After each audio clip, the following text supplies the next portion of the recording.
And welcome to Procedure Counters, the Dungeons & Dragons campaign brought to you by Lich Souls Gaming. I am your Dungeon Master, Michael. We have an exciting session in store for you tonight.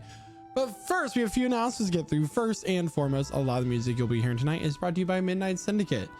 Midnight Syndicate is a music production group creating goth, horror, and fantasy RPG music that you can be using at your tables at home. For more information, go to midnightsyndicate.com or use the command in our Twitch chat, !midnight for a clickable link. You can watch your music videos on YouTube, listen to music on Spotify, or even ask your Amazon Alexa device to play Midnight Syndicate right now. We have artwork. Artwork was created by Jeremiah. Jeremiah is Rosad currently in this campaign. He's a resident artist. You can commission him. Join our Discord using command !Discord, and you can message him to make your art and then pay him money to do so. And he will give you fabulous art like the ones that we have for our own characters here in the D&D campaign. Amazing, great, it's fantastic, great skill, fair pricing. Jeremiah. So yeah, great time. Only Crits is one of our sponsors as well. Only Crits, you can use the command !Lich Souls at checkout for a discount on dice related accessories, all types of dice, resin dice, metal dice, gemstone dice. It's a really cool company, and why not get a discount while you're shopping for your dice addiction? Something, don't eat your dice. So there's that. What was the? You can never have enough dice. What's the link in our Discord to get that information? Only Crits. Yeah, and Twitch. I'm saying words. These make sense. Hi. Yes, it's a great time. Lastly, we have a Java Minecraft server. There's currently a boss out on that server that you can go fight to get a special teleportation crystal. It's mc.lichsouls.com is the server address to connect to it. It is 1.20.5, something like that. The update right before Happy Gas. And we'll be updating it to the most recent version of Minecraft upon the plugins being updated to the most recent version, because those are all independent developers that we use to bring great quality of life to our server, to fix things or make things better. So we got to go at their pace as well. So it's great. And I am very excited to announce that the newest boss will be coming to the server next week with a special healing item that will allow you to heal all players within a few blocks of you every 2 to 3 minutes. So that's a great time. That's a lot of fun. And yeah, all the bosses are going to be fantasy inspired. All the items are going to be inspired from this campaign. So great times. Is there anything else that we have? I don't think so. We love the gays. We're still celebrating Pride Month into July with all of our merch in our Redbubble store. Go ahead and check it out. All of our proceeds go to, remind me one more time, Trevor Project. Thank you. I was going to say Tyler, but Trevor sounds better. That's all I have, though. All right. So why don't we play some D&D, everybody? Yeah. Grab your drinks, grab your snacks as we let's just chill tonight, we'll do it next week. Yeah. Hey Chad, how y'all doing tonight? Do you want me to hit the 5 push-ups button so you can do some push-ups during this? Welcome to the Lich Souls ASMR stream. So yeah, grab your drinks, grab your snacks as we welcome you to our table and we begin tonight's session of, I hate all of you, Procedure Counters. And here tells what happened last week in his very own words is none other than Rosad. Take it away.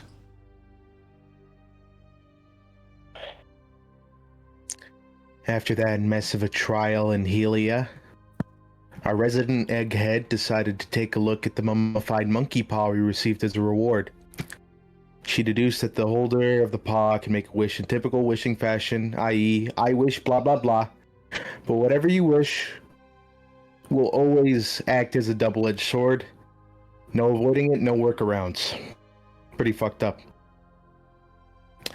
Figured while she was in the identifying mood, I'd have her take a look at the dagger I won off that guy way back when. Must have been the curse of this obelisk getting to me, but I blacked out for a second, and it seems Emmeline clumsily backed onto the knife. But everyone blamed me. I said that wasn't possible. If I had done it, wouldn't have been as sloppy. We took a much-deserved rest, with Craum and myself leading on the first watch.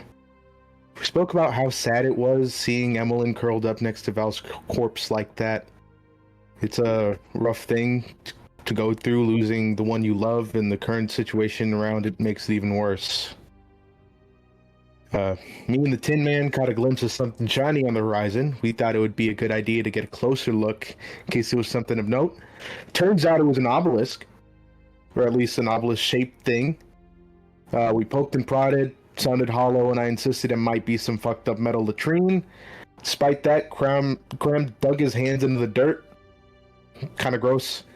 Found a flat part of the structure, figured it must go down further. Headed back to the campsite to rest, telling the next watchers about what we saw, and we got some shut-eye. We found out that the structure was actually the roof to a much larger structure. Part of a buried Zaraxan city. That's a jackpot to me. We investigated further and thought of ways to proceed. And during this time, we met a big orc lady who was waiting back at our camp. Apparently, she was looking for Naoki. She's supposedly sent by that group of tree huggers he associates with, but I don't know. Seems a little sketchy, and she seems a little bit too giddy about everything. I don't really like that. After finishing our rest, we proceeded down into the city with our schnoggles. The Sinasha lady made herself useful by lowering a few of us down. We weaved our way through what was supposedly the ancient capital, Tel Rion. Craum had flashbacks about it or something. He seemed pretty shaken about the whole thing. I don't know what that's about. But we made our way into the city and ran into Father Shitstain's loot-plucking buddy. He didn't want any trouble apparently, and he wasted our time by not answering any of our questions. We moved on. You know, he mentioned a fight, and I kept pressing him about that, but, you know, nothing of use from him. And while we were walking in the direction that we knew,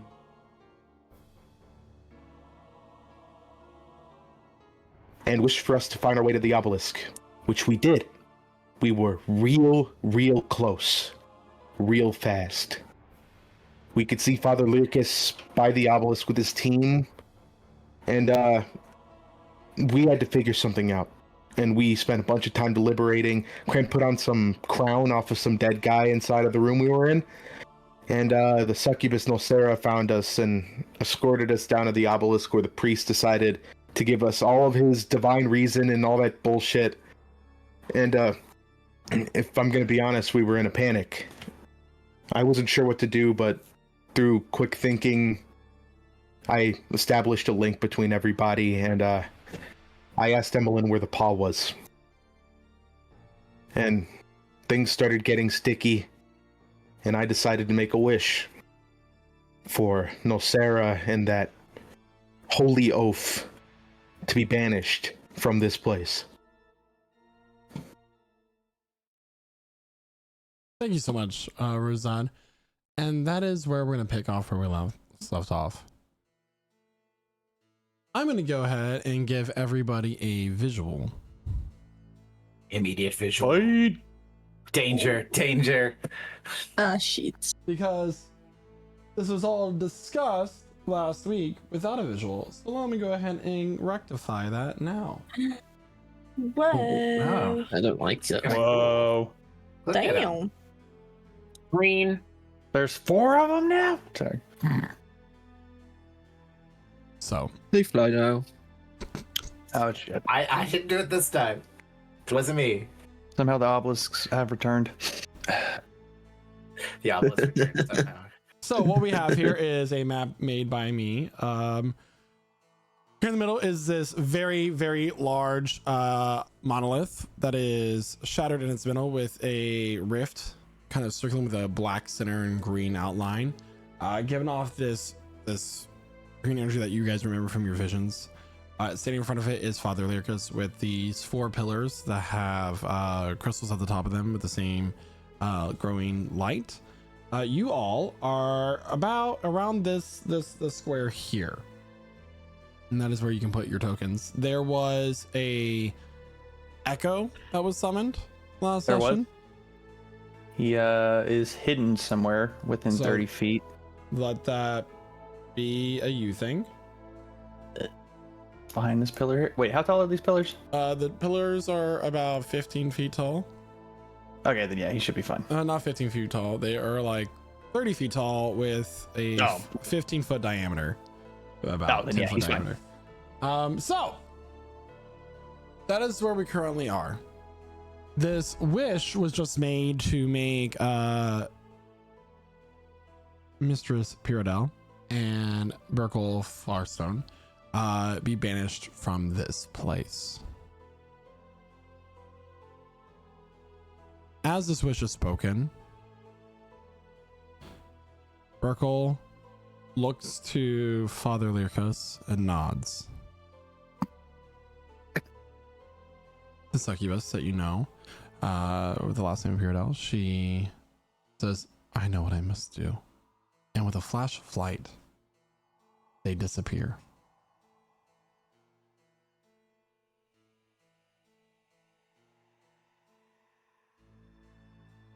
I know what I Lucas must do. speaks up at this point. The interesting thing about the wording of the words you just spoke is that this place can have many meanings.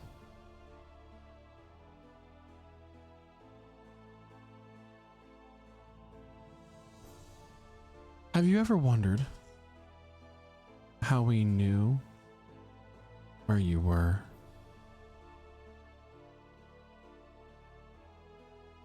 Nulcera, stepping out behind everybody, is Nulcera Pyrodel.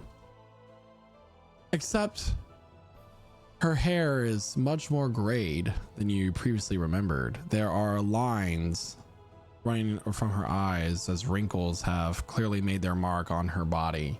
She looks aged.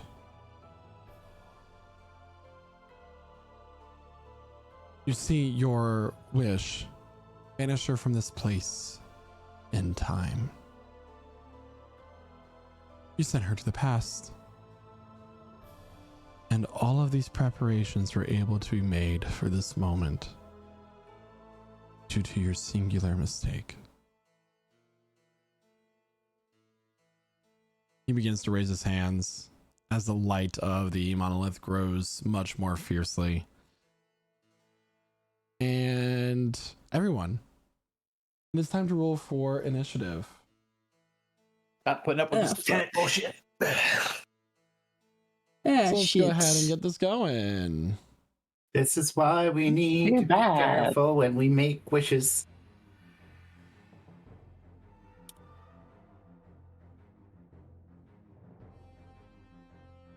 God damn.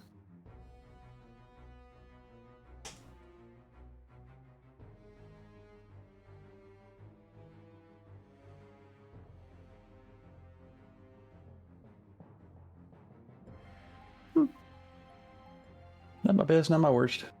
No. Oh, I didn't. Keep forgetting that. Holy shit.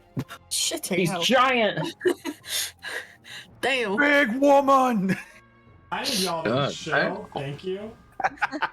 You know how we feel about giant goth women.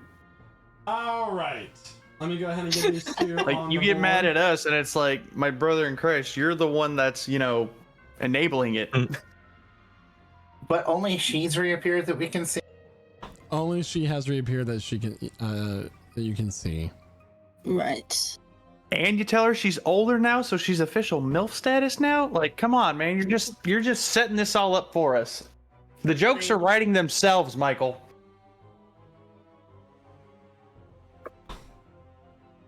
All right. So, Look at all those 18s. Holy crap. Damn. We need to put in our dexterity mods there. With that, everybody, we are now in the first round of combat. Rosette is up first, Emlyn is on deck, and Sinasha is in the hole. You may begin. All right. Did I just get moved?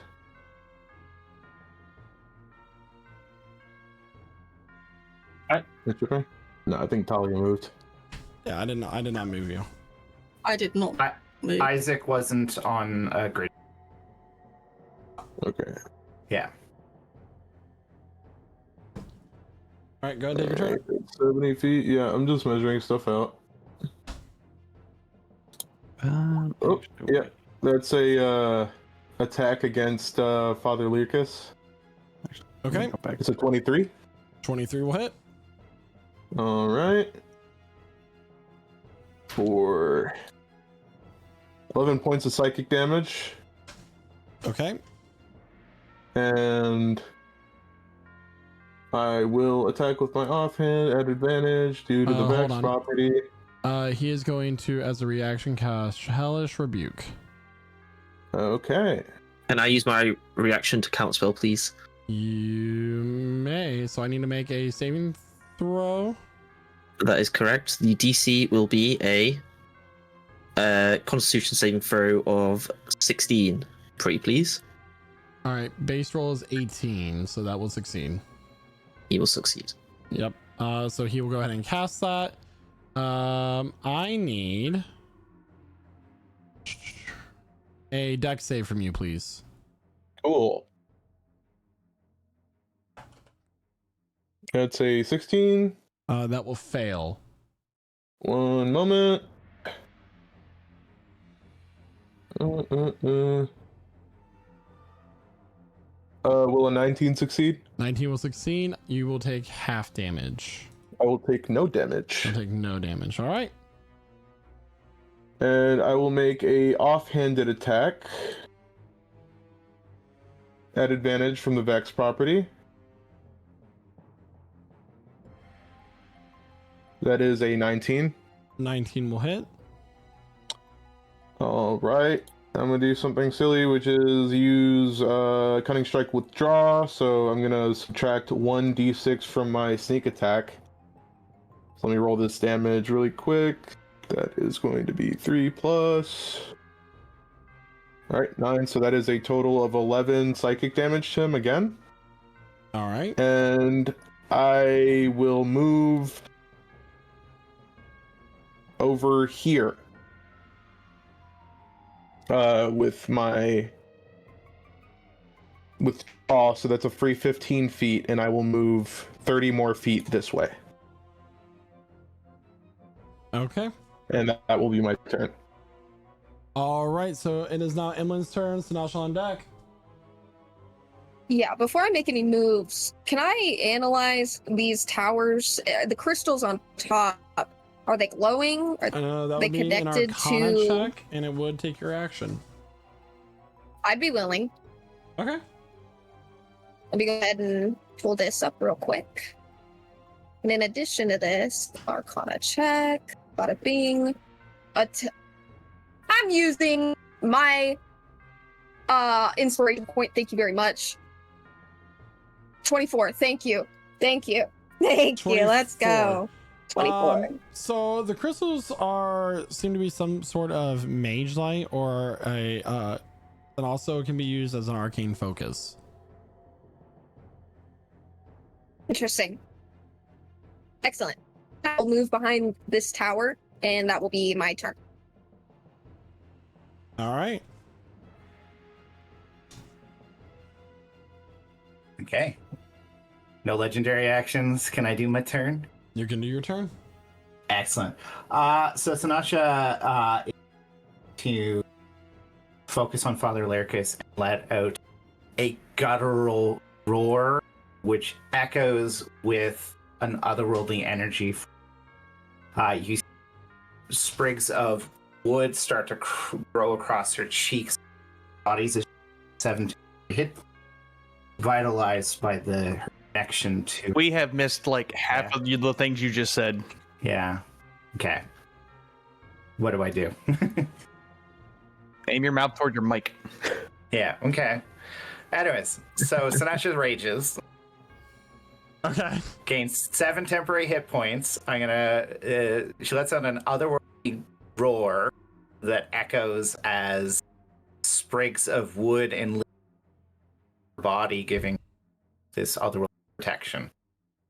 And immediately lunges forward, easily reaching Father Lyrcas. Okay. I got the most of that. Okay. Yeah. Okay. I'm not sure what else to do from that point. And I'm gonna do some attacks. That's what we do.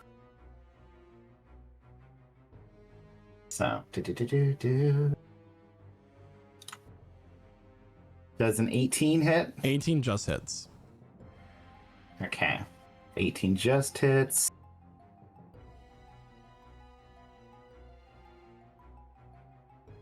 So that does 16 good old-fashioned slashing damage. Okay. Let's see. +2 from rage, so that's 18 slashing. All right. 18 slashing total. Got it. Sorry, new character who dis, so I'm just stuff. I'm just not sure how cleave. So there's another picture nearby. Gonna go in for a second attack. Should have extra. Not used to playing a martial anymore, man. 23 hits. 23 will hit. Cool. And that is 12 slashing damage. All right. Cool. So that is really everything here. But yeah, we'll end our turn face to face. All right. Well, that is now Father Lyrcas' turn. He is going to take out a book. This book seems to be made of some sort of toughened leather. It has a twisted face on its cover, and he is going to point. And from that point that he chooses, a sphere of this inky blackness, this void comes shooting out. It is going to be in a 60-foot sphere. Mm-hmm. Damn. Right. Wait. 60 feet's a lot. What am I trying to do here? Come on.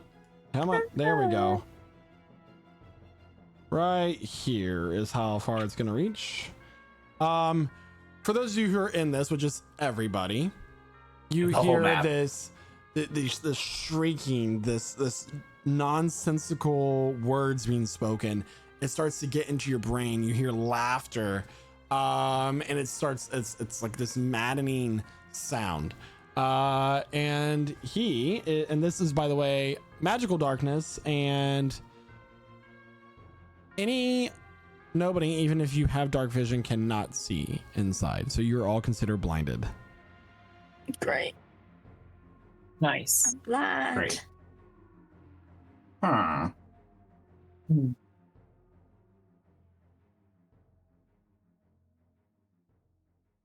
Is he not blinded then? If he's the one that casts it, or is he blinded as well? You would not know. Oh no. Dun dun dun. So with that,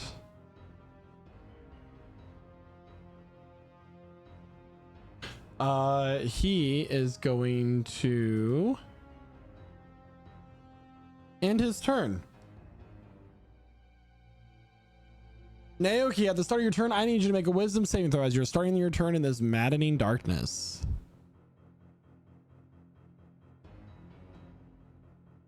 At the 9. All right. You are going to take some psychic damage. 53 points of psychic damage.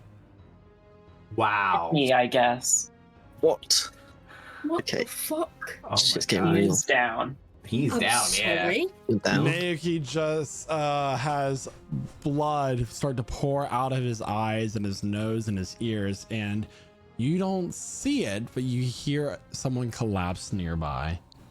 Oh my god, you're right next to me as well.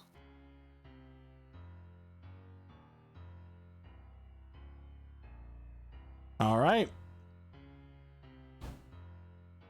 It is now Renatus' turn. Well, I mean, I don't even know what I need a can wisdom do saving here. throw, But please. yeah. Fuck, that's an 11. Shit.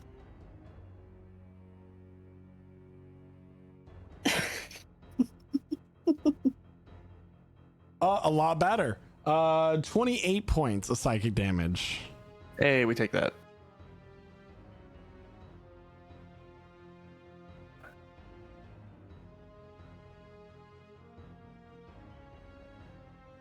You may now proceed with your turn, however you feel. Well, there's not really much I can do if I can't see.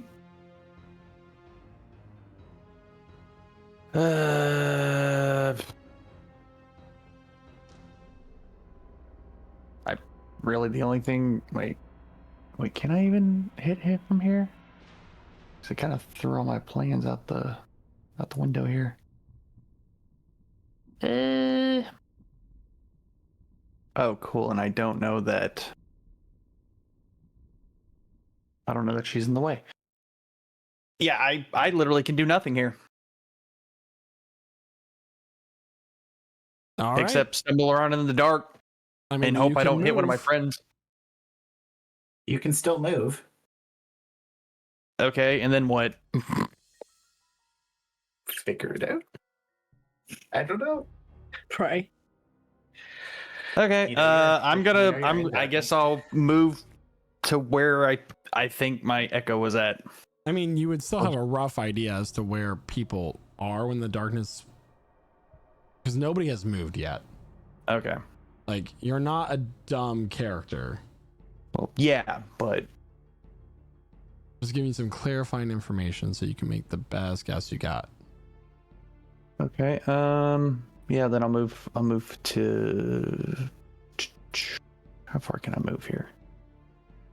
Yeah, I'll move to the other side of this pillar, right about there. I think it's. Yeah, right there. All right. So now nobody knows where Renatus is currently standing. You hear a shriek within the darkness. This was not the plan. And that's all. Do we recognize the voice? You do. It is Nulsera. Oh, so she's suffering as well. Talia, I need a wisdom saving throw, please. Oh no. 18 will just save, so you get to take half of the damage, Yay! which is 16 points of psychic damage. Still, fucking hell, man. I almost Okay, rolled max then. damage on the Naoki roll, by the way. That's kind of insane. Yeah. Yeah. Yeah, And he was already hurt. He got Monash. You know. All right, Talia, you may take your turn how you see fit. Right. With you saying that, then I should still know where Naoki is. So. I am going to cast Cure Wounds on Naoki. Okay, Will it I'll allow be still just. Yeah, because it's touch and I still technically should know where he is, right? Yeah, you just go.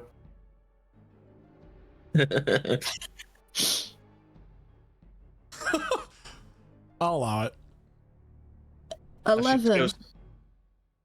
Found him. You've got 11 points. Back to you. You are alive. Naoki You're comes back up with alive. 11 points. Woo! Hell yeah. And then, other than that, I'm gonna just move down a little bit closer to Miss Goth Lady down here. And then that'll be it for me. All right, it is now Cram's turn. Cram is next. Rosetta's on deck. I got a 14 for my wisdom. All right, that will Save. fail. You're gonna take full damage. 31 points of psychic damage. Okay. So, ouch. I'm going to go towards where Rosard was, or where I think he might be. And then I'm going to say into the darkness, Rosard, pass me the monkey's paw. I've got a plan, and then I'm going to hold my action to use the monkey's paw if it's given to me.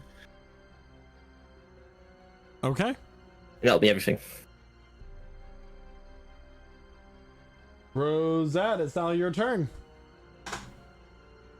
Would passing it be an action, or could I just use it as an item interaction? It would be considered interacting with objects, so that would be a free action for the first time you do it. Okay. Yeah, Rosado will pass it to where he heard Cram's voice from. All right. You may now use your... Okay. Shit.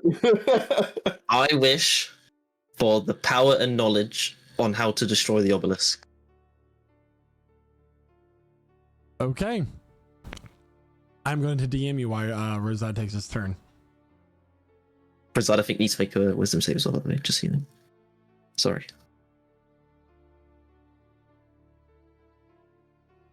It's a 21. 21 will 20. succeed. You You'll take stupid. half damage. Cool. That is 14 total after the half. The only time rolling a 21 does not make you stupid. 14. Rosad will move to where he last saw Father Lyrcas. Let me input this damage real quick. And he still has advantage from the Vex property from his last attack, so it levels out to flat roll.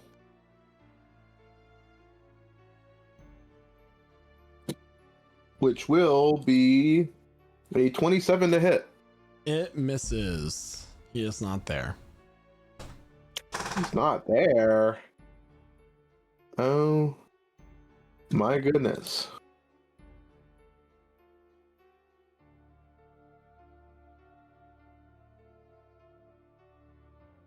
Let me check something.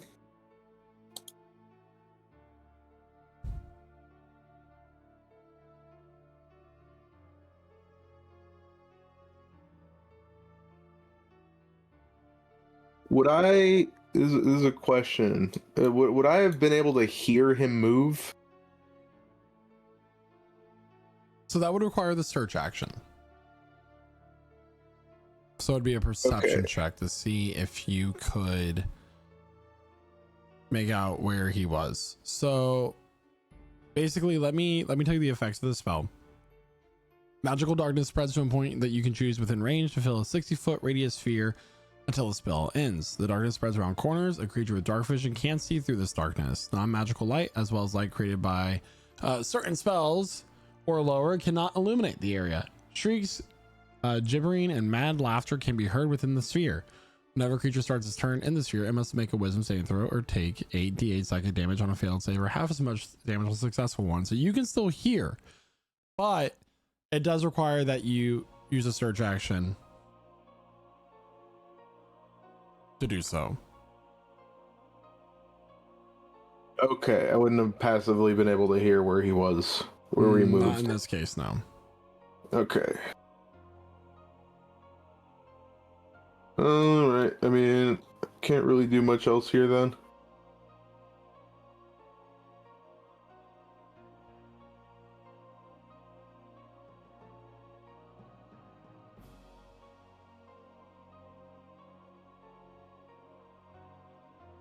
Yep, that'll be it.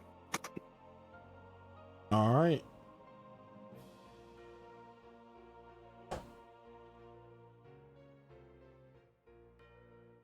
Let me go ahead and roll a wisdom saving throw real quick. All right.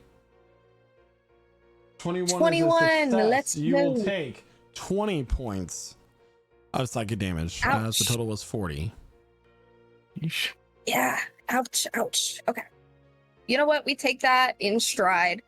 Elith, or not Elith, Emmeline is going to push off this pillar to the left, straight up, like right here ish. Let me see here. And quick math questions for you. You said that this darkness has a radius of 60 feet, right? Does that include up? Yeah, so it's from any point from its center, any direction. Okay, so from the center here, so none of these pillars are visible, are they? No. If I were to be outside of the bubble. Okay, perfect. In that case, I'm also just gonna shoot a firebolt. Just in the direction that I saw the rift from before, because I can't see it still. So. The rift at the obelisk? On the Yes. monolith? Okay. I rolled an 11. It goes wide. 4 damage. You don't see where your fireball lands. You hear the Understandable. explosion. That's my turn. Someone yells, "My leg!" My leg! Okay. That's my turn. Oh my. All right, is also Nasha's trying to need a wisdom save, please. Sure, wisdom. That seems like a thing that a barbarian would be very good at. 18. Just succeeds. That's 21 points of psychic damage total after it's halved. Wow. Excuse me while I update my health.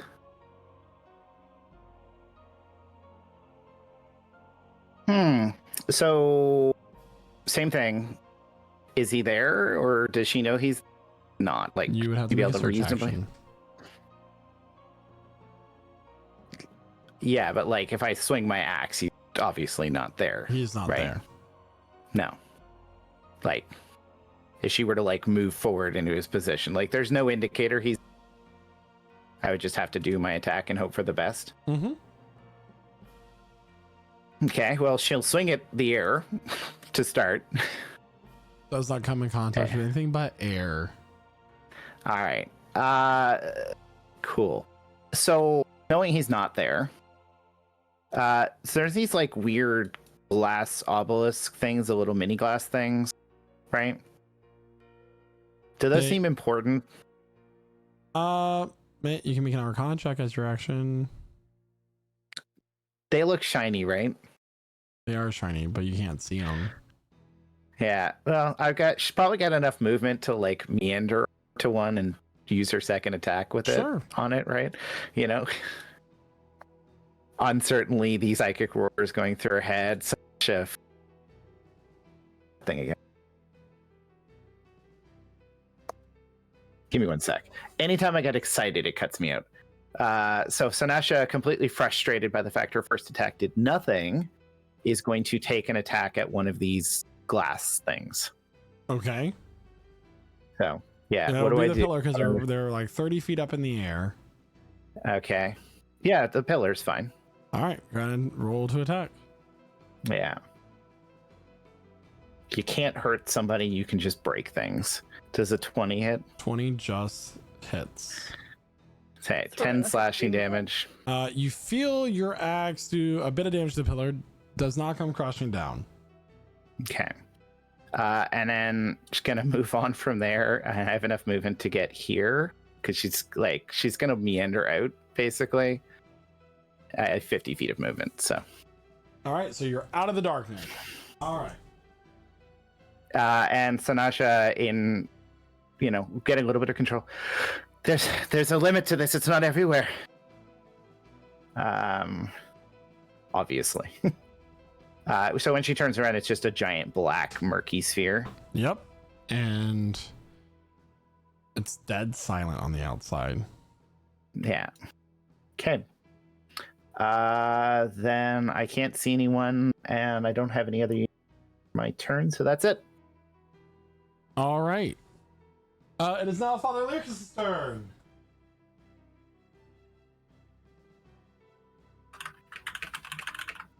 I am going to cast as Father Lyrcas Eldritch Blast. No. And that's going to be Hell at Renatus. So, Of course it is. I get 4 beams. Damn. I give that 4 big beams.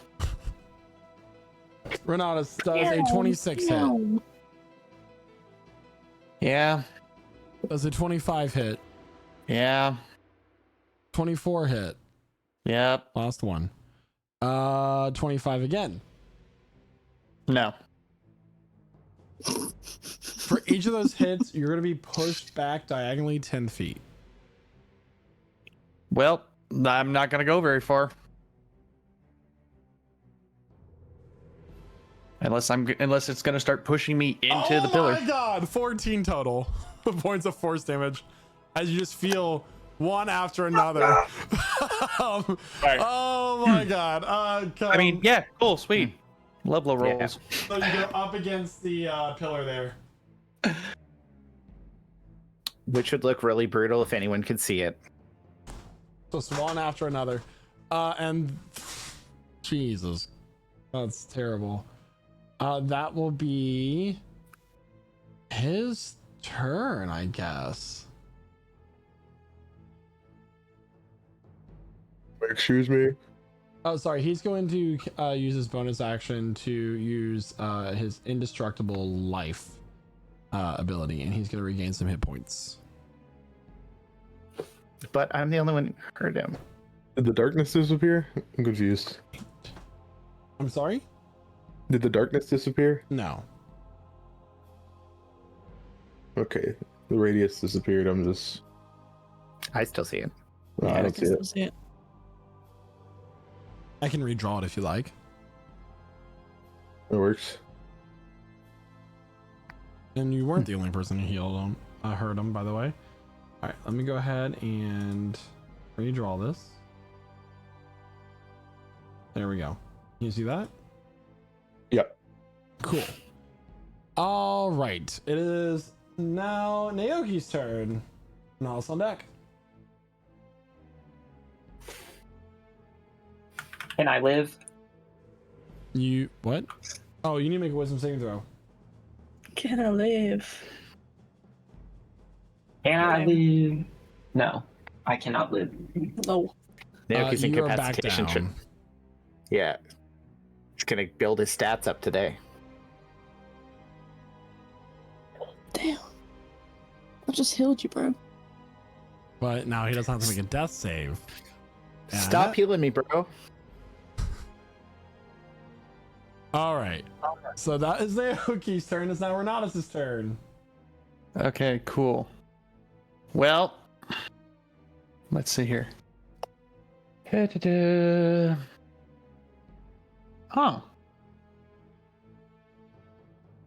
Never mind. Okay.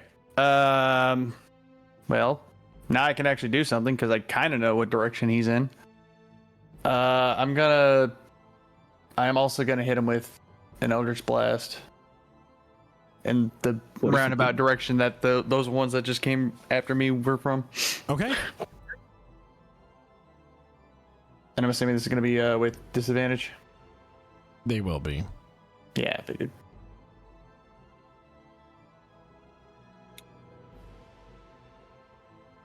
Okay, so wait. Okay, 1, 2, 3. Wait, how many? So the first roll is 15. That will miss. Second roll is 15. That will miss. Third roll is 16.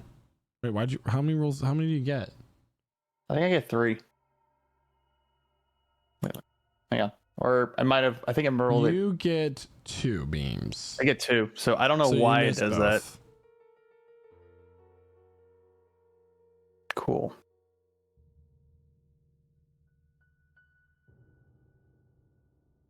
Well, I've done all I can do. All right.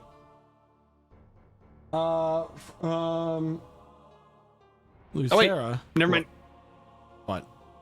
I'm gonna feeling the pillar. I'm gonna right around it to the other side. Okay. Yep, there. Now he can't see me no more. All right, from Lucera, you hear nothing but gurgling noises.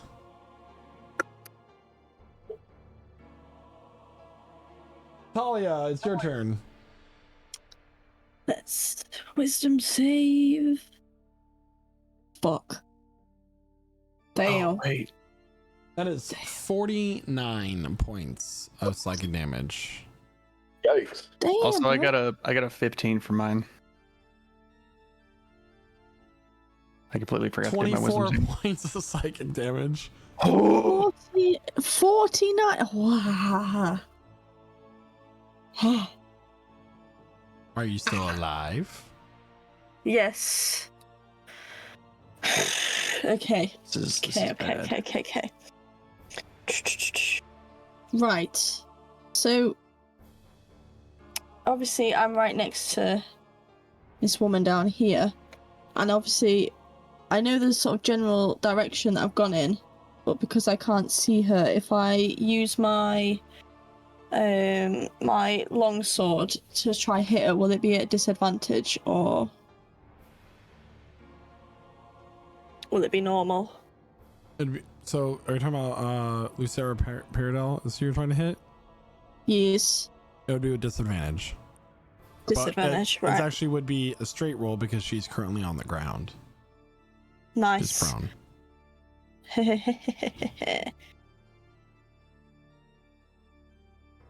Shit. Let me try again. That's just, so you get this is your second attack. 26 to hit will definitely hit. I'm gonna use my sword and call her a bitch. It's just an auto That's crit. only... So she gets 2 death fail on her saving throws. cool. Cool. Wait, Hell yeah. literally. Sinasha.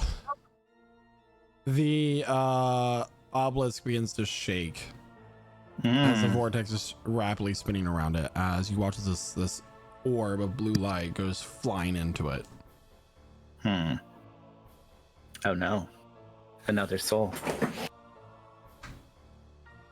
Anything else for your turn there, Talia?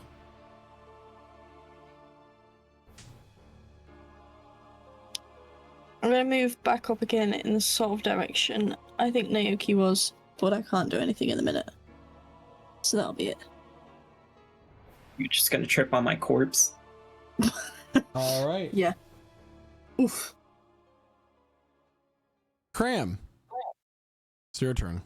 Wisdom save an 8. Oh, cool. That will be 20 points of psychic damage. Good news. I'm going to say I give myself to the void.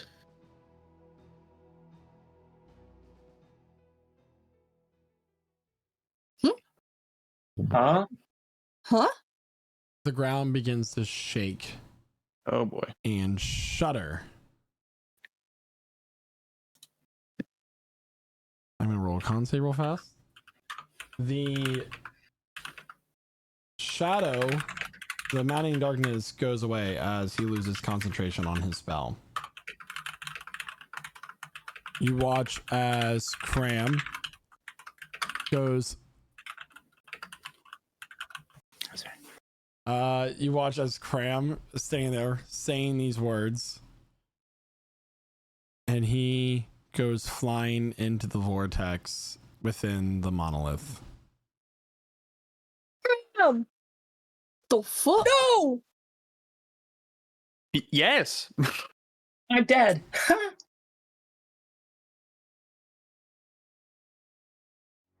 I want to jump in after you. Wait, The is monolith Father... begins to crack from the bottom up as it shatters into hundreds of pieces, and they all begin to get sucked into the monolith and its void. Oh! Can I hold on to a rock? I need everybody to make strength saving throws, please. Wait, where's Well, no. Bye. Well, shit, I'm dead. Unless she can grab me. where's the vortex at? Like 100 feet up. Oh, it's up. Okay. Oh, it's up. Well, It's okay. shit. Never mind. Well, that's a 9. Strength saving throw. Oh, this is my worst stat. I'm raging. Do I not get advantage? 4. Yep. A 4. Guys, what the hell? Bro, you just threw yourself in, like, What the hell? You did this to us. yeah. I didn't think you don't die. Nah, you guys will be fine. Fucking rogue. Good strength saves. So Do we I not a get s- advantage on strength? We Yeah, get an 18 from Emlyn. We get a 9 from Talia. We get a 13 from Sinasha. A 4 from Renatus. technically a 23. A 23 so. from Sinasha. Oh my god. Rosard only got a 7 as well. So, as this happens, buildings start to get pulled in as well. Sinasha manages to grab on and steady herself as the rest of you go flying up at the same time. But Wait. Craum enters the void first. And upon that happening, a shockwave goes flying out, and the rest of you who are flying go flying out with it. And that is where that is going to happen as the rest of the monolith comes crashing down. Oh. So, anybody who failed their strength saving throw, you are going to take 10d6 of bludgeoning damage. And I'm down. Yeah, I'm down already anyway. I'm down already. How many death saves is that? Nobody's close enough to me. Never It would be mind. I got one- 11 it'd be HP. 2 failed saves for you, Naoki. And go ahead and get rid of my echo. Father Lyrcas is nowhere to be seen. Can I get a perception check, please, from Sinasha? Because she's the only one who did not get. Well, no. 13. Emlyn also didn't have to study herself. I missed that one. So 13. Father Lyrcas went into the void with Craum, screaming no as it did so. It's still open, right? Or is it closed? Close. So all the monolith collapsed in on itself, went into this void, and then shockwave went out. Anything that was caught in the suction, we'll say, got sent out with the shockwave, and that's where the 10d6 bludgeoning damage came from. And how many death saves fails did we get? Only She Naoki said- got 2. Right. So, with initiative still going on, because we have down people, Naoki has 1 fail. 2 fails. Renatus is on death saves. Craum, you're at 0 HP. Talia is on death saves. Rosad, what are you at? You didn't roll it. You're rolling it yourself. Oh, I'm rolling it myself. Yeah, Okay. roll your own 10d6, please. Well, I mean, if you know you're down for a fact, then doesn't matter. Okay. Had That's 11 HP. No, wait. Is it the About 15. shockwave that? Shockwave plus Is hitting the us? falling. Okay, so everything together. Okay, cool. And that's me being generous with damage. Yeah, I was gonna say, please, thank you. Yep, I'm at 15. All right, so Emlyn, Valerie, and Rosad are still up. The bodies of your Valerie? allies are here. Valerie's back.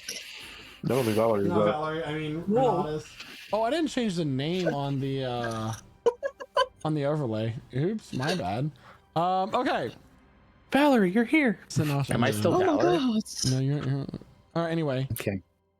so So, what would you all like to do? well, Sinasha's gonna run towards Naoki and search him for healing potions All right. I do have one. and jam it down his throat. All right. Imagine that. What? So you do that. Go ahead and roll that. Yeah, roll whatever your healing potion is there because it's on your character sheet and then remove it. Basic bitch one. Hold on. Uh-oh.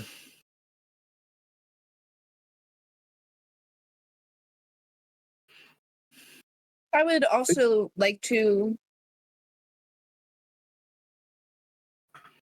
Oh, it's a greater Hello? healing potion. Oh, Period. Damn. How much is that? It's not saying on my character sheet. 4d4 plus 8, I believe now. Because you probably Kind of manually potion? added a greater potion of healing instead of the item. It's 44 plus 4. I think. That's in 5th edition. It might be more now. it's 14. 44 plus 4. All right. Yep. So you get 14 HP back, Naoki.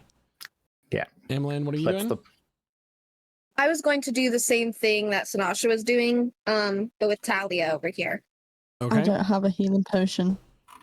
All right. In that case, unfortunately,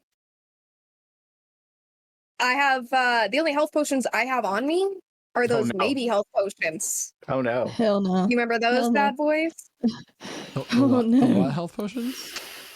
They were the The- health potions that got sold to us that we weren't sure, or maybe we found them. We weren't sure if they were poison or health potions. Okay. Oh no. Roll a d4 for me, because you bought 4 of them, I believe. If only you were able to go through Valerie's inventory and grab all the healing potions in the bag of holding. Oh, wait, why don't I do that? I brought her body with us. In this moment, no. Oh wait, when she technically failed the strength test, then, and she also gets sucked in. I don't think she got sucked because I left her over at the beginning here, so no, she wouldn't have been sucked That in. is She an just her body got. excellent point. Uh-oh. I'm kidding. I'm not that terrible. Pro sound. All right. So go ahead and roll 2d4 plus 2 for me, please, because that is success. Now you have a 33% chance of choosing a poison potion. Yeah. And Sinasha's 2d4 literally plus 2? 2d4 plus 2 for regular potion of healing. 7. All right. Sinasha's Like gonna a box. literally lift Naoki up like a child and put him on his feet and say, "Heal these people." What? Oh, okay. Lifting him up. You lifted Did I get him some up. points back? Or was that a bad potion? You get 2d4 plus 2. Pay 2 plus 2. Yeah. attention. Wow. I didn't know if it was Emmeline meant to be doing this. Da-da-da-da-da. That's 7. copyright. My bad, dog. She'd heal 7. Yay! I'm alive. I'm dead. All right. Almost. Is anybody getting Renatus? I'm going to. Are we still in initiative? Still? No.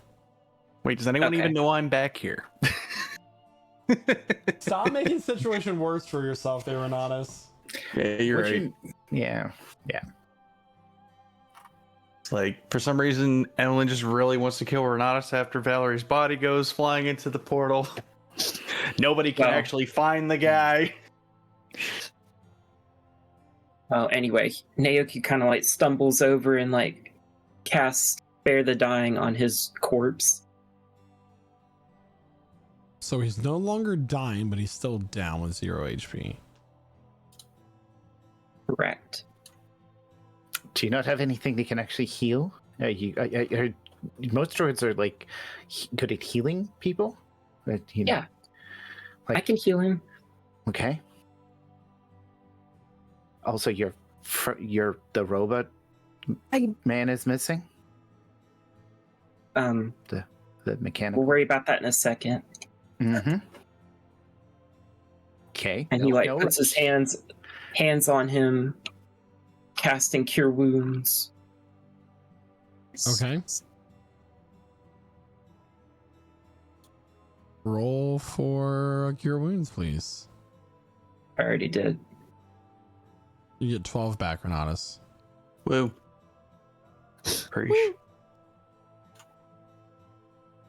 Yeah, and after helping Talia kind of stabilize herself, Emmeline will head straight for where that rift was. She'll kind of look around. I'm assuming because of the shockwave that got sent out, did it actually damage the obelisk itself? The monolith is destroyed. Mm.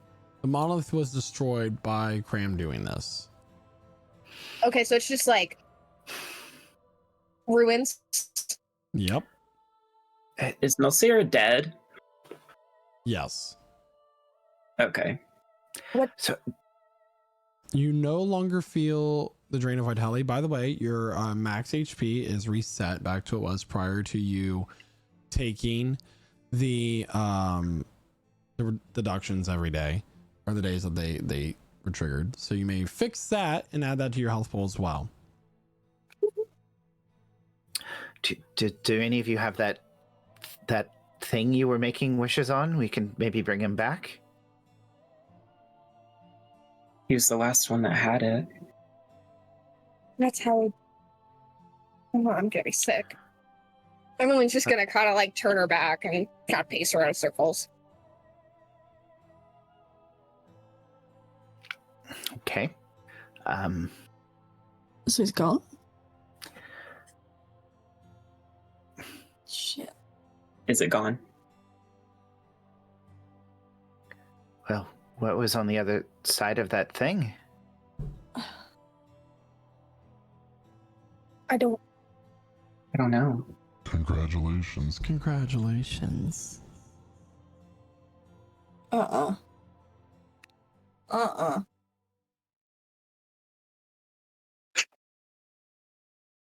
this again. The keystone has been broken.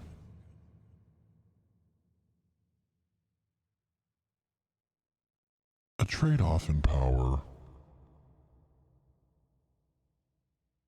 But not all is lost. Appearing before you through, one would say, a rift in the fabric of this plane. It looks jagged. As it opens, screams of agony and pain can be heard. Dark tendrils of this inky blackness seep out of it. And there's a figure wearing a brightly colored robe and a mask made of clay. The robe shifts and squirms in this humanoid form as the mask itself changes expressions from happy to sad to angry as its mouth moves.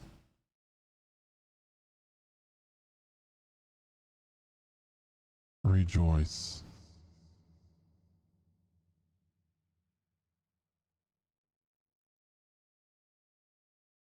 Anything else? That's all it says at the moment as it stands there. And those tendrils are coming out, right? They're coming out. The rift closes behind as this thing has stepped through. The rift is now closed. And who are you? My name is not important. I am known as the Seer.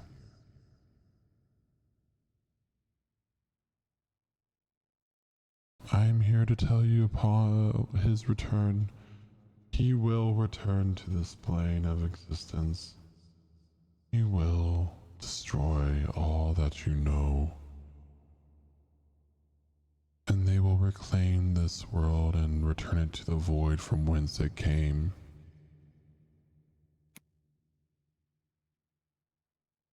The expression now goes to a very serious, stern face. Think of the mask as this clay version of the theater masks. I shall let you live today as thank you for your allies' sacrifice in destroying the keystone. Enjoy the time you have left.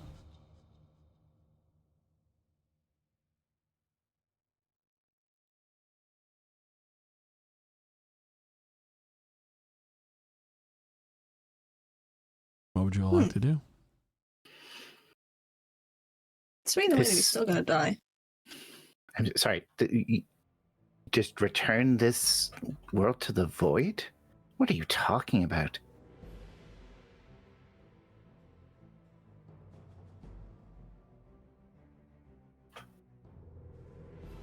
The mask seems happy.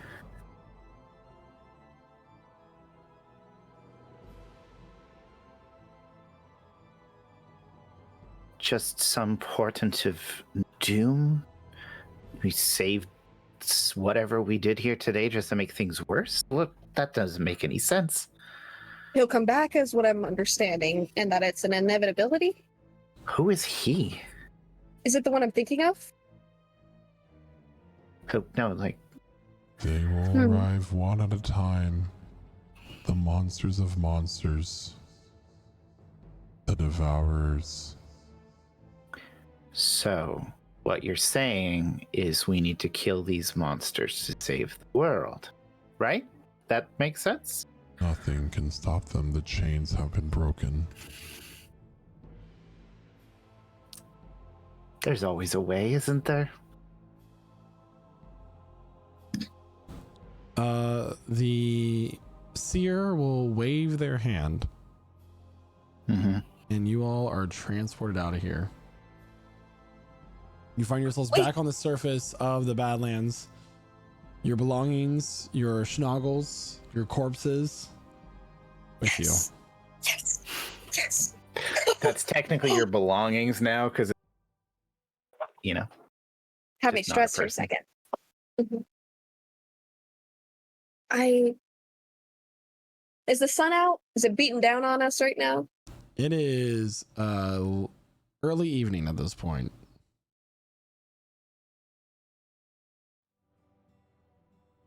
I don't even know what to think about that. There's so many things. She'll kind of pull out her notebook and flip through pages. There's so many things he could have been alluding to. He could have been talking about Gargala, maybe? Or I don't know. So, did we break the veil? The one dividing gods and mortals? Right. I don't know. Right. That was a barrier, not a veil. Casimir's the god of barriers, not the god of veils. Is there a large difference? I would think so. Wording matters when it comes to gods, doesn't it? Mhm. I mean, do we just expect Casimir to appear bodily in front of us because we broke something that existed before he became a god?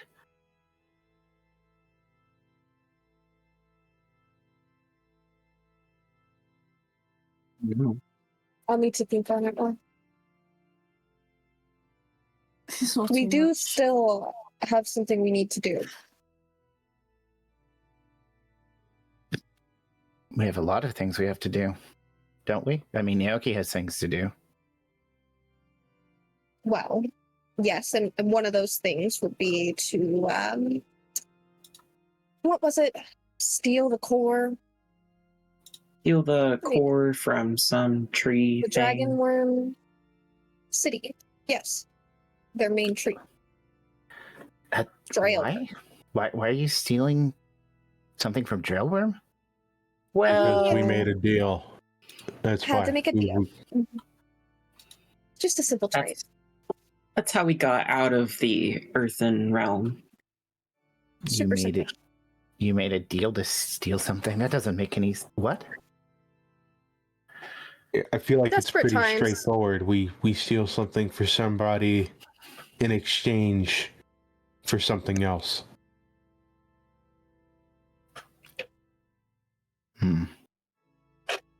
Wow. We made a deal. that once we were unhindered by the curse of the obelisk, we would pursue that. So I guess that's our next step.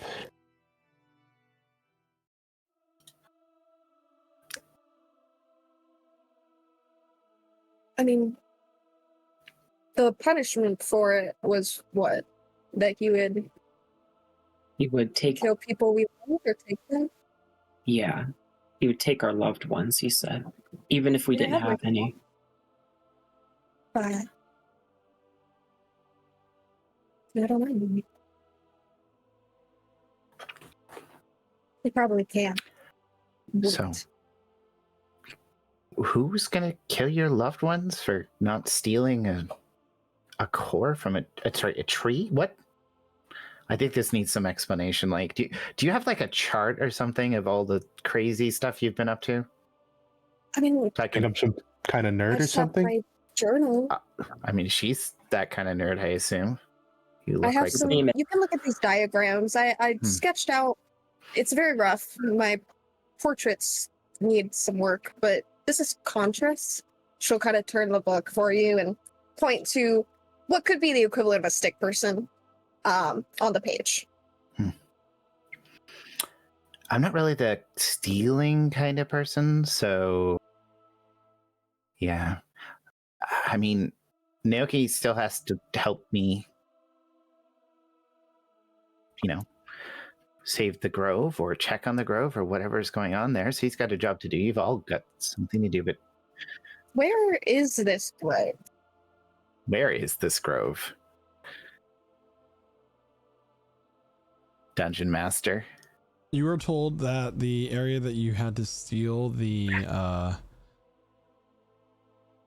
tree from was in Drillworm, or the core of the tree. Where's the other druidic grove that went missing, though, Oh, sorry, specifically that's on the the map? one- I don't know. I must have missed that part. The next to the start of the Relamore River. Yeah, so close by. The grove is close. In fact, it's extraordinarily close to where we are. Oh. Because we're like, are we not like around here-ish? No. Do you see all these arrows that I Do you drew? see a river? That's so it's like, is it like here-ish in this area? Or is it up It's here? like, so okay, so let me pull up the map for everyone to see this, so we can see what you're talking about.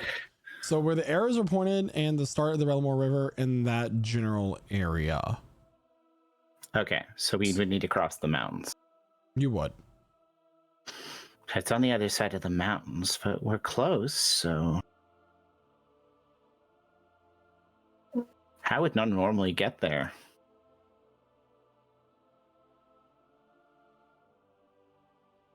I'll be honest, I didn't actually walk in and out of there by my own power, so I know where the grove is, I just don't know if I could figure remember ancient, well, maybe not ancient, but books on old engineering that my mother had scattered in the house. Why? Anyway, she had these books of engineering that talked about ships that would fly back when, before the Tears of Tumas situation, they were powered, So, a flying ship. So I don't think they exist anymore, but maybe we could find something similar. I don't think the druids get in and out of their grove by flying Do they leave? on airships.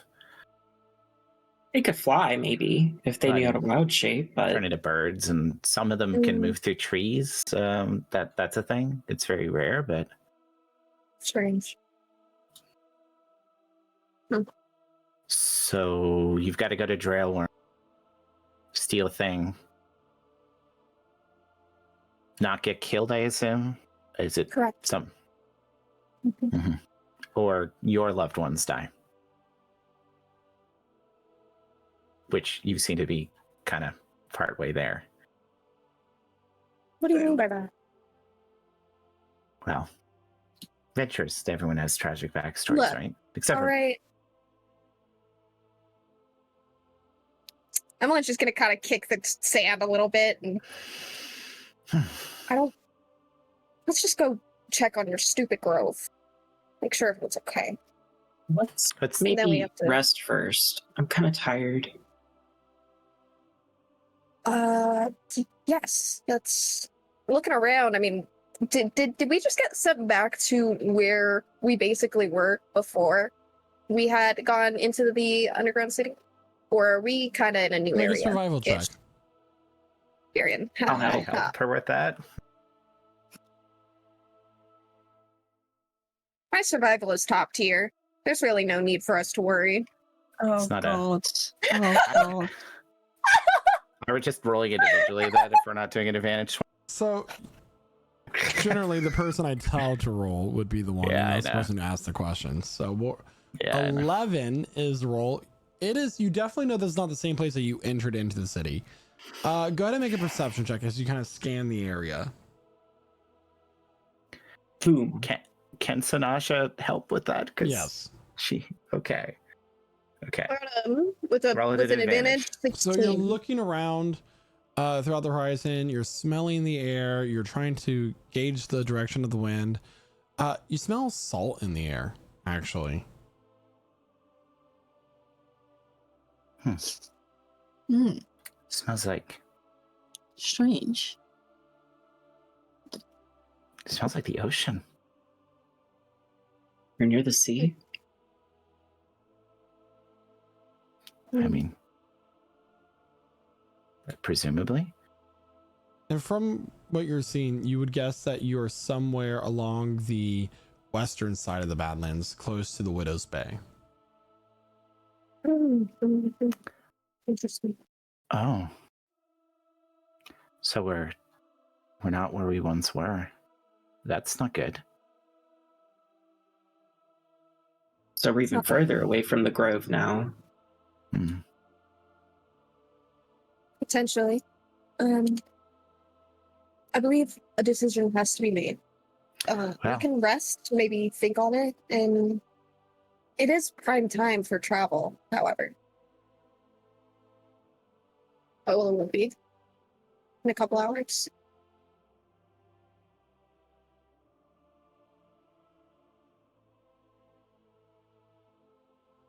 I feel like we just rested though before we went in there. So A couple of us seem to have taken the fight worse than others. We could do maybe just a couple hours of resting and make our way in whichever direction. We'll have another chance to sleep. yeah. I mean, it sounds like you have a deadline on this task you were given, so I don't agree with the stealing part of it, but if that's what you have to do for Naoki not to lose his loved ones, because, I mean, Naoki, I assume, could be Zolkifli, right? He is considered a loved one, and maybe you too. I don't think we know each other well enough to be a loved one, technically. I think don't we're know. more like casual work acquaintances at this point. But you also don't sound certain if you're sure you consider Damn. Zolkifli your loved one, and that's Work, something you might need to unpack. work acquaintances. Contras is tricky, so I'm not sure what he deems as a loved one.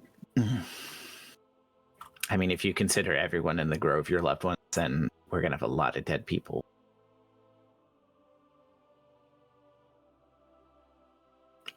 Specifically, the language uses one loved one per person. No one told her that.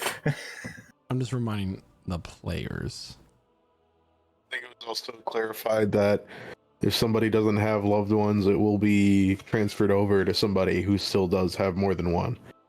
Yeah, so you can get a 2 Yep. for 1. So, like, My bad, guys. Talia, yeah. My bad. Okay, well, we'll take a rest. We haven't been up for that long. Have we been up? We haven't been up for anywhere near long enough for us, right? No, but I could use for a meal. You can take a short rest. That is an option you have. Also, just to remind everybody, Craum is no longer with you. Yeah, that's Sinasha mentioned it earlier, and everyone's like, "We're about that later." And I didn't even get to What do else body. are we supposed to do? So, like, are you? Sorry, again, I'm just sort of new. Are we not worried about your friend? Of course, Oh, we're worried. very worried. Do There's any not of really us- anything we can do though, because the paw is gone. You don't have like the ability to magically communicate with somebody, maybe not close to you, or I'm afraid that he went to a different plane. I don't know if that's true. I don't know. I mean, you're Is he considered an? No, he's not. No, I mean, you seem like the magic type. Do you know unless more about how this? he's dead, and I can get my hands on him. I have no way to contact. And doesn't he? Or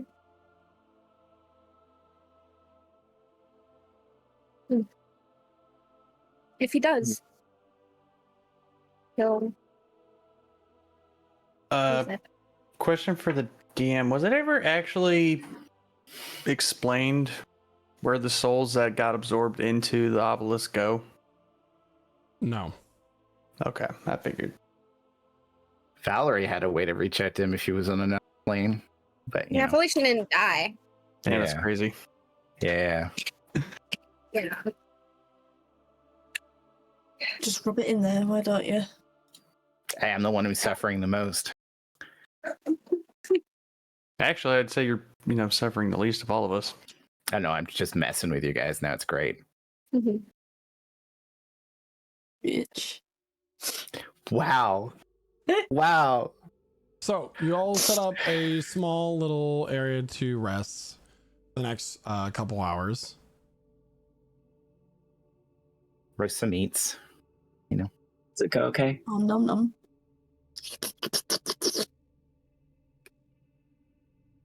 Would you like to do anything? One Would more- anybody like to do anything during this time? I would like to search in the sand for bugs. Make a survival check. Not gonna search for coyote puppies. Please. Or vulture. 3. I'm not finding a single bug. You find a purple worm. This is crowded. Don't do it. Please. Please don't do it. Please. Naoki plays on his You do little not find pan any flute. insects. Play on my Would it little pan be- flute. Possible for Emmeline to identify that silly dagger now, because it's not in my possession. Yeah, she'll just need a reminder because she's focused from centipedes right now. Sick. All right. She's craving one. Hey, once you finish digging through the dirt there, you mind looking at that knife? Oh, yeah, the one I bumped into? Of course. Yeah, that one. Yeah. She'll go ahead and after she is satisfied there are no centipedes or bugs, she'll pull it out and just go ahead and begin casting Identify. Okay. So you start to do this for the next 10 minutes. Anybody else want to do anything while this is done? I'm gonna lay on the floor, look at the sky, wallow Yes. in sadness. I'm gonna try. Well, I'm not gonna try. I'm gonna pray to Griftria and see if I can get an answer or anything.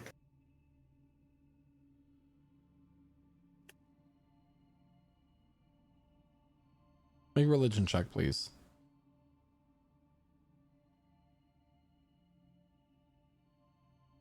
Hold on. There we go.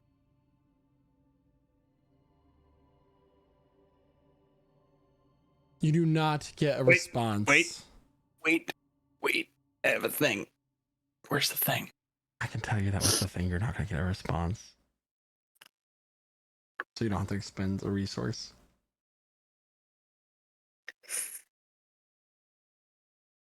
I never get to use it though. Ouch.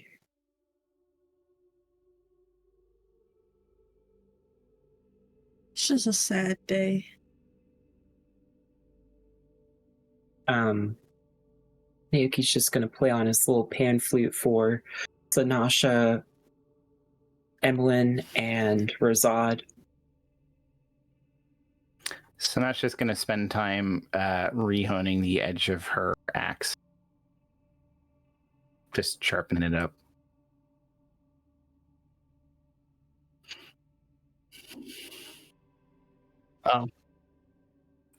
Yeah. Okay, so while this is all happening, Emlyn, this dagger is known as the Dagger of Caldreth. That's Caldreth. Caldreth. C-A-D. In the chat. C-A-L-D. Caldreth.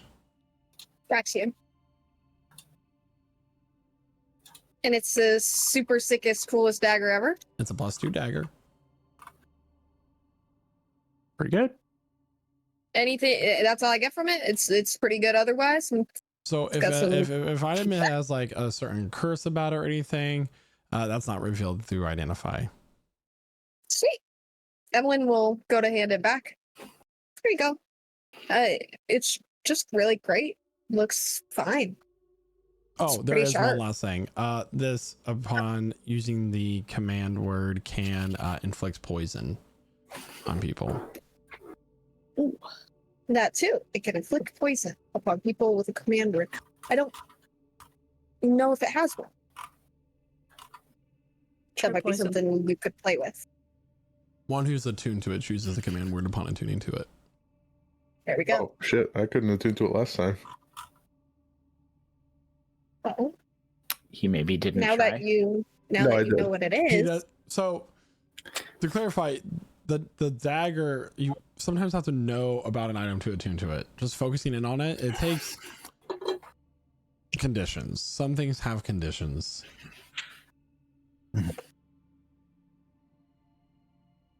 All right. You may all mark your character sheets for a short rest, by the way. Whoop. So that was it was a +2, and it can inflict poison on a Yeah, command. so it's on a a dagger command word. venom, but it's +2. Okay. All right. The For dagger of Chloe, Ultra. Sanasha, and Razad, mark your sheets for inspiration. Wonderful. Ooh.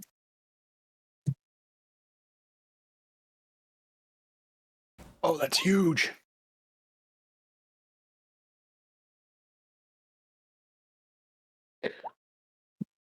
All right. After waiting a little while, still kneeling from his prayer, after he doesn't get a response, Renatus will stand up and just kind of like stand there for a second, let his head drop. And then he turns and faces the party.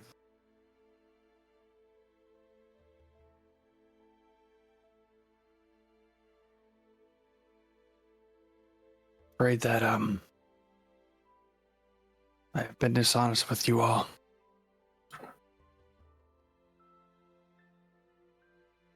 How?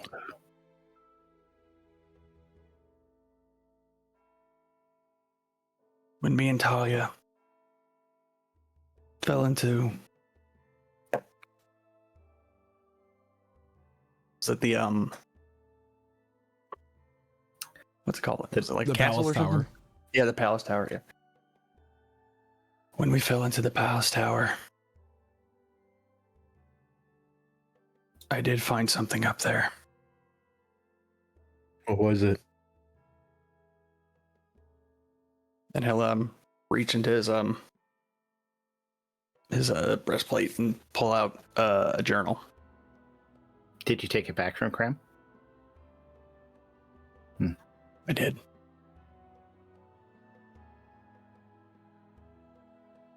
Book.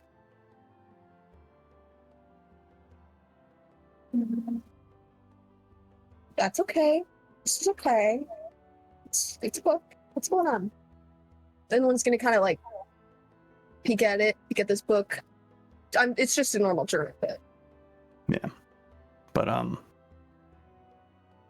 yeah, so he'll like crack it open, like flip it to one of the pages that's, I guess, considered important,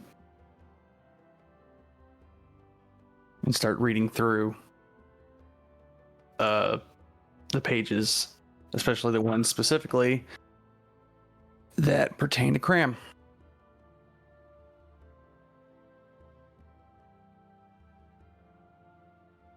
Okay. Sorry, do you want to like summarize this quickly? what do you mean, Savant? You should read it for us. There's a reason. Okay. Him being able to connect to the palace when he sat on the throne, Biddy, all of it. It was all connected. Or if I read the journal right,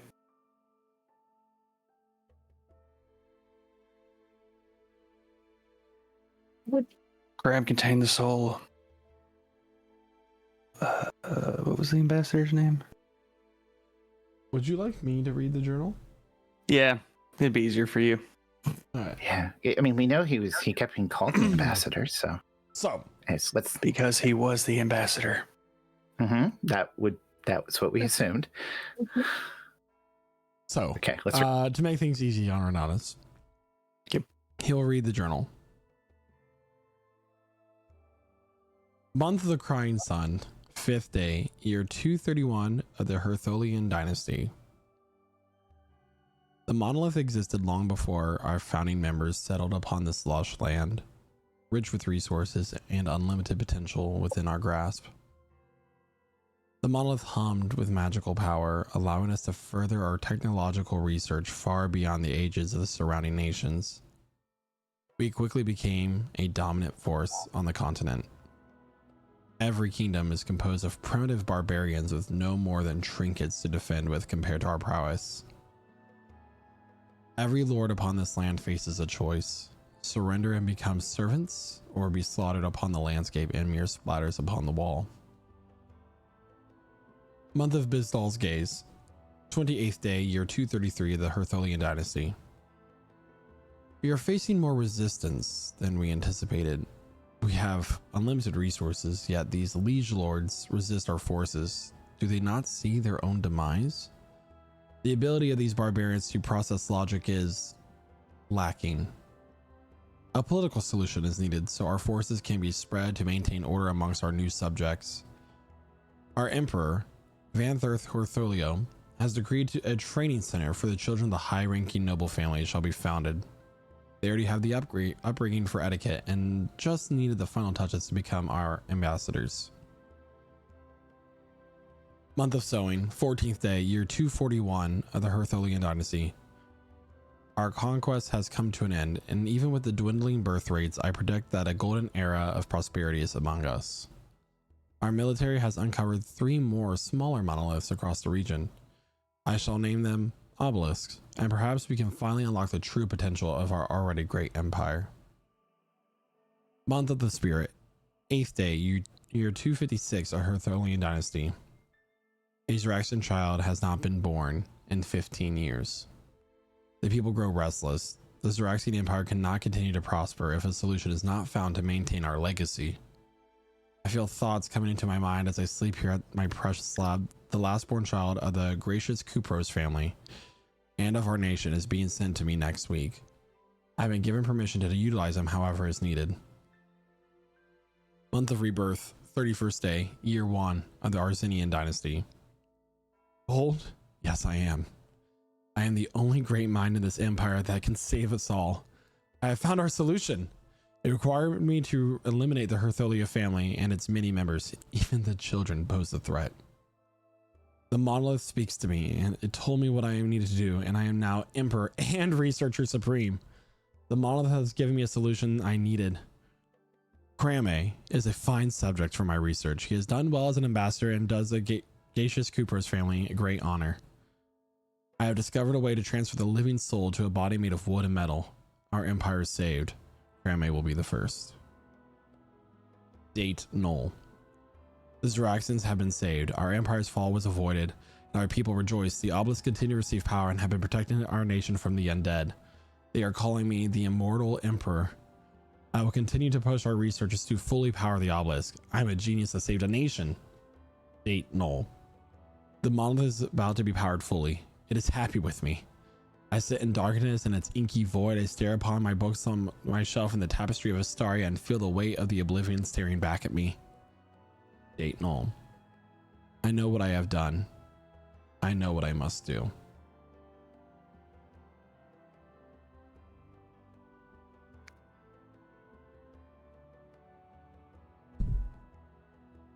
And that will end the reading.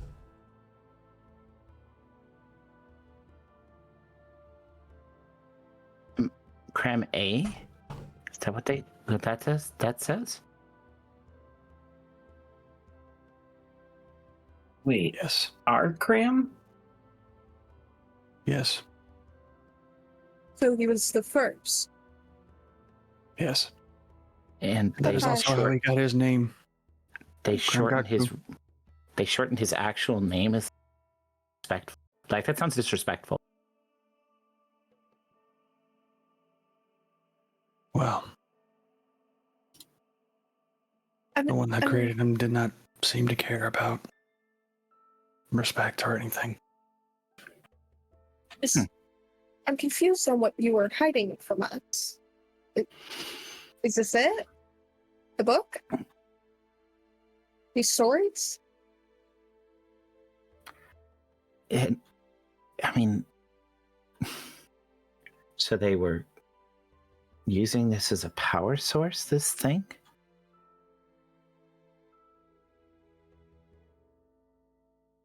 May I see that real quick? She'll kind of hold a hand out to take a peek at the pages again. Yeah, he'll hand you the journal. I wasn't sure how you might react knowing of his past. If I'm That, in a honest, way.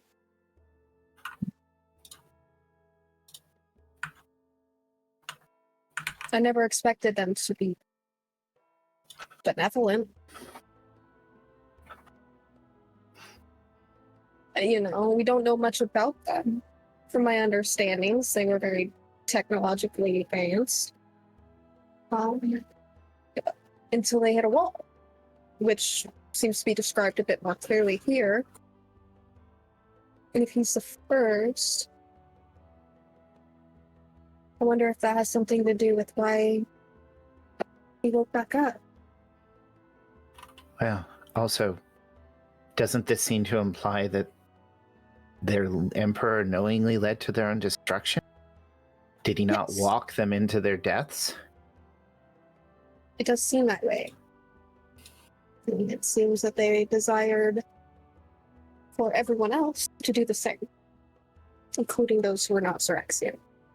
They were selfish and wanted to live forever.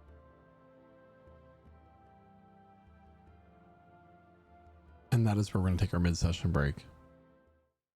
So everybody, we're going to take our mid-session break here. It's going to take us a couple moments to refresh ourselves, you know, get all ready to continue on with our adventure. If you're just now joining us. If you're just now joining us and you can hear every sentence saying, which you probably can't. No, honestly, we do this every week. Lovely times. You can hear our beautiful voices on all of the podcast networks. But if you want to see our faces and you're just hearing this now, you can catch the replay of Prestige Encounters, which is uploaded on YouTube on Monday. And if you want to catch it from the beginning of the session, you should join us at 8 p.m. Eastern Time on Twitch, YouTube, TikTok, other places that aren't Kick. Yeah, we're here everywhere, and we do other games too. Sometimes Sea of Thieves, Dead by Daylight, Minecraft, lots of things. Come play with us. All I got right. nothing. We'll be back in about 15, 20 minutes. Give us a few moments and we'll continue on the story with you. Thank you so much for watching so far. And welcome back, everyone. So, we last left off. The party had completed a short rest. They just had a number of journal entries read to them that gave a little bit of insight into the history of Craum, who was also the last-born Zaraxin. So, does that mean your friend is gone? Like, he went into the portal. I'm sorry, I don't really understand the mechanics of this, but is he... I'm not sure. I hope not. I really hope not. I really hope we can bring her back. I mean, wasn't that thing drawing souls into it? I mean, I stepped outside in the middle of the fight and literally... Every indication we've been given was that when things get absorbed into that, they're destroyed. Yeah, because like in the middle of the fight, a glowing orb went into that. I'm presuming somebody's soul. So, like the weird lady with wings, did she die in there or something? Yes. Yeah. So, can you all be a little bit more shocked? Like, this was your friend, right? Or was he just a mechanical companion? Or Of course he was a friend.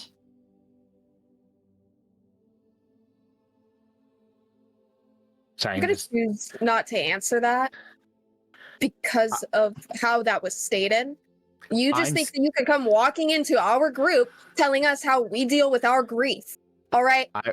I'm kind of hoping you deal with it in some way. I mean, I'm hoping that you deal with this mouthy issue. Okay, little lady. We just lost our friend, someone very dear to us. We're going to handle it in ways that are all different. That is a healthy response, and I accept that. It just didn't seem like you're dealing with it at all. So, Are you listen. my therapist? Sorry. Sure, actually. Here, let's all stand in a circle together. Would you like to go first, Sanasha, and tell us your favorite memory of Craum, which is what you want to do? Let's do it. I guess my favorite memory of the person I just met is the moment where he chose to sacrifice himself to save his friends. Great. Thank you. My favorite memory is probably when there's so many. When we first found the first obelisk, he was really in his element. Doing really well. Learning a lot. Yeah. Waking up on the table. Fascinating. All the taverns. I was just gonna start breaking down. I don't know who's next to her, but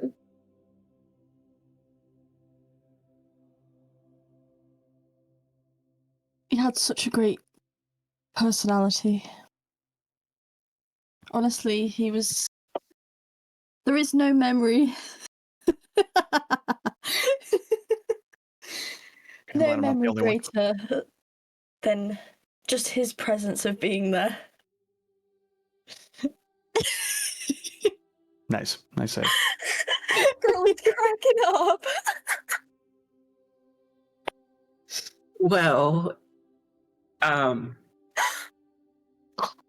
I think my favorite memory of him was whenever we were just laying down, just watching the stars together and having a drink, even though he can't feel anything. And I never got to show him how to have a dream. You didn't know how to dream? That's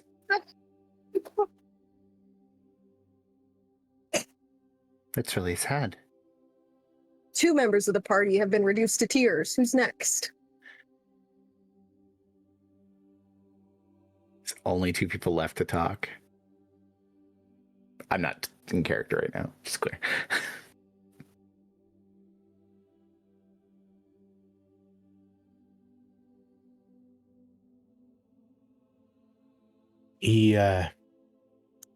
I'm a little bit beyond crying at this point. He was even though I was supposed to kidnap him, he didn't hold it against me. And he seemed like the one with the most sense around here sometimes.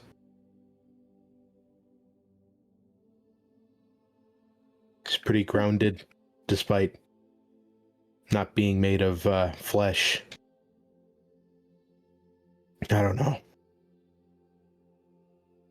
Yeah.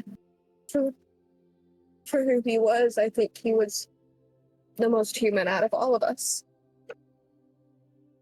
And Lyrcas, you know, but That's he had the most soul, for sure. he did seem like a good soul. I mean, I wonder if he knew.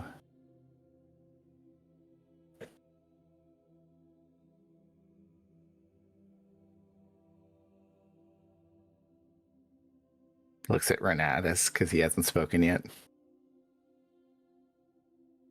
It does feel kind of good to get it off your chest. Mm-hmm.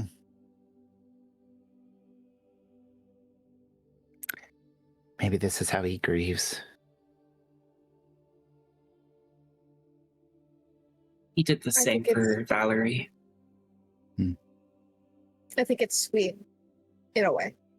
Renatus, you were the closest to Craum in his final moments. You knew the most about him. So at least there's that. Also, did Rosette say he was supposed to kidnap him? Yes. Yeah. Is that a big deal now? I mean, like... It was all forgiven in the end. It's, okay. It's all good. I mean, like, he didn't actually try to kidnap him. It was just a thing you're suggesting you were paid to do, and you didn't actually try to follow through. I tried to do it. Yeah. He failed. I He almost tried, did he it. failed.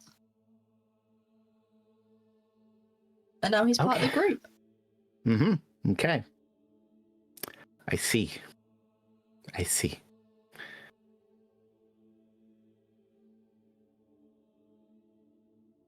It's just hard to believe.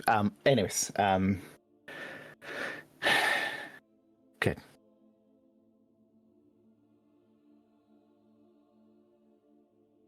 I feel like you can't just push past these things sometimes. You have to experience your loss. We have a job to do as well. We Yeah, but can't sit and wallow. you also can't just ignore what happened. Otherwise, it's just going to keep eating you up and you're going to start lashing out. And How many people that you've really cared about have died? I mean, depends on what you mean by cared about. There's people who die in the grove, usually sick and old, but death is death. Sometimes it doesn't have to be tragic for it to matter. Somebody can live a long time and have a good life, and you still feel the presence of their loss. It's the absence of that person that hurts, not the means of their death. Which is partially why I don't feel it to be in our best interest to argue about it. We're all going to feel the lack of cut. We're all going to go through our days wanting to ask him questions, making comments. We can't do that anymore. I think it's work through it when we rest, but I think it's in his best interest we keep moving. He wouldn't want us to mope about it. Yeah, I tried to take the thing I was going to say. It's healthy.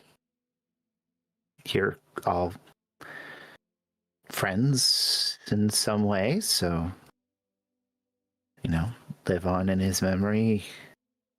She kind of side glances at the wrapped body that they're dragging about.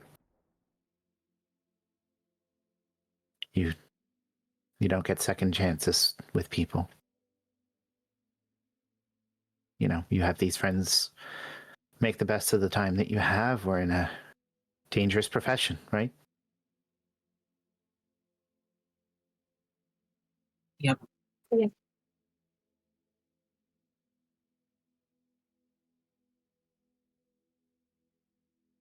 Let me know when we're ready.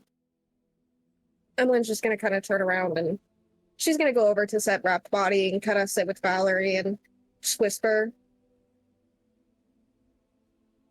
stuff to her, tell her about stuff. From the distance, you can hear a sound of thunder.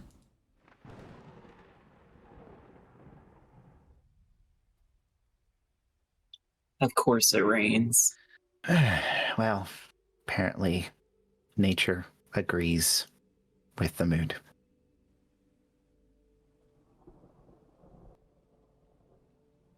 So, where are we going? Are we going towards the beach, or are we going to the grove? I mean, you said that you have to get to this task once you've cleared up your obligation. Yeah.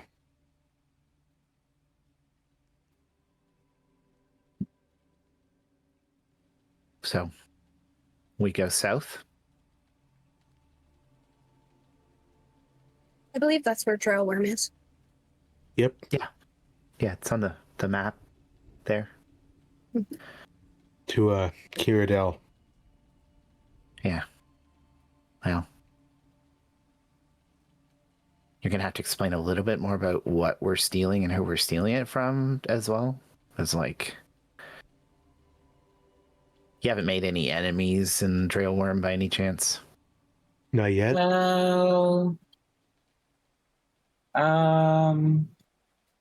we did make one with a psionic dragon. Sorry? You made an enemy with a dragon in Trailworm? Like, how? Essentially, we met up with this other dragon that had stolen something from him and was disguised, and we had to lie, otherwise we would have been purged on site.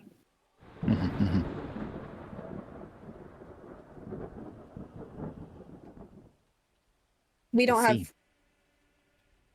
see. schnoggles, do we? We have them. Let's You go. only lost one Schnoggle. Did they teleport them and all the Schnoggles and the bodies, or just us and the body and He Shelby? said, "You, your belongings, schnoggles, and corpses." Period. Mhm. What about the Schnoggle that was outside? The missing Wait, Schnoggle. Left behind. Hell yeah. What? Missing no. Schnoggle? I thought Unless we you brought it actively with took you. all of them. We took all of We- them. So they're all Could with we- you. I thought Yeah. we could only take 5 Schnoggles. We plus saved Shelby. one with Emmeline hopping on the back of one. Oh. Okay. Yeah, we You took all of mind our Schnoggles. Okay. Do you mind if I ride on one of these Schnoggles with you all, or We have a spare one now. do we? Oh, just looks at the body. Spare 2. I could become one. Why an would you hour? do that? Anyways, there's a storm brewing, so I mean, we're obviously going to need to find someplace with better shelter and travel what we can. So get our bearings, head southish if somebody knows which way that is. Talia, I can probably figure it out. Talia is our resident sun reader. Oh, Or okay. moon reader. She's like a good survivalist then. Mm-hmm. Okay. What would you like me to roll? I mean, because I can kind of do this stuff too, but I don't know if I can do it better than her. Do we want to just both check and see who gets it right, Talia? I guess we could. Oh, really that hard? I don't know. I don't know you people that well. Well, I think I Can they both personally do? think south is that way. Emily will point somewhere. Make a survival We could check. do the wind Emlyn. trick again. I was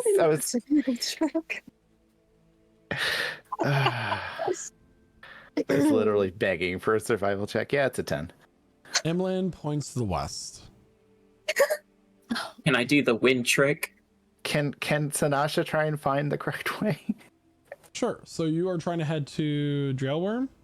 Yes, because we're assuming they have no time, that they're supposed to move forward now. That was the deal that they were told, that once the obelisk obligation was going, they had to go to Drailworm. Yeah. So based off of, you gotta make a survival check. I'll go over your options. 19. So you are able to say where south is. Based off where your current location, you would need to go through the breeding grounds of the purple worms if you were to head directly south from here. So we obviously don't want to go through the purple worms breeding grounds, so we should head east around that part, unless you need to make good time. But I'm assuming you've probably never fought a purple worm. They're not something you want to face, right? We fought one. Didn't you find the carcass from trailing us? No, I didn't head that way. You left for like I was a little bit behind you, so like you left Nalthies and came back pretty quickly. So This is fair. I was just curious. I wasn't literally like 15 feet behind you. Felt like it. Well, yeah, we left Nalthies, killed the purple worm, and we came back. Okay, so yes, we should go generally this way, and she points in a direction kind of east, southeast-ish. Follow the map, and we may be able to stop if Nalthies is in the area on the way, and make our way down to Drillworm. Or yeah, I mean, you already have transportation with the schnoggles, so you know. Emmeline is packing Valerie onto one of the schnoggles and subsequently hops on. So weird. Okay. Naoki will like jump onto her and then wild shape into a little tiny spider and sit on her shoulder. Do you wild shape after you jump on her shoulder? Yes. Yes. That's how I took it. So you get tackled and then it hurts. Not hurts enough to do damage, but then you know. You get right back up on the schnoggle. You get knocked down, get right back up again. Okay, so I'm just gonna get on Kevin. Talia, if you want to... Too much You can get on the schnoggles. Do you want to take up the lead, or do you want to take up the rear? They say you're very perceptive, because things can still attack us, and let's get out ahead of this storm. Oh, it's currently raining on all of you. Yay! Get ahead of this storm before it gets worse. Crawls under closer. Sinasha starts to lead the way on one of the schnoggles. I'll take the back then if you take the front. So whoever's in the lead and the back, I need perception checks, please. Not me. Damn. Yeah. Damn.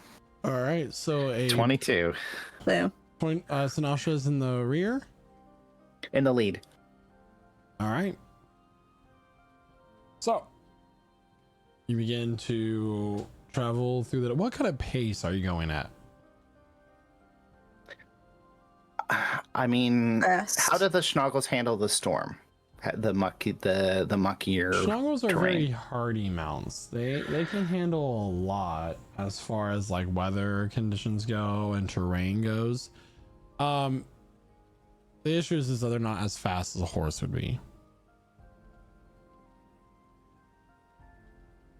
So they're like a camel?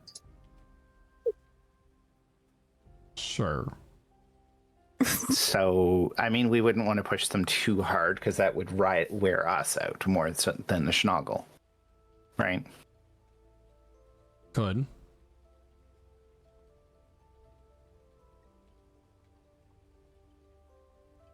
Okay. I guess we'll push at a good pace, but not crazy. At least that's the pace Shanasha's going to set.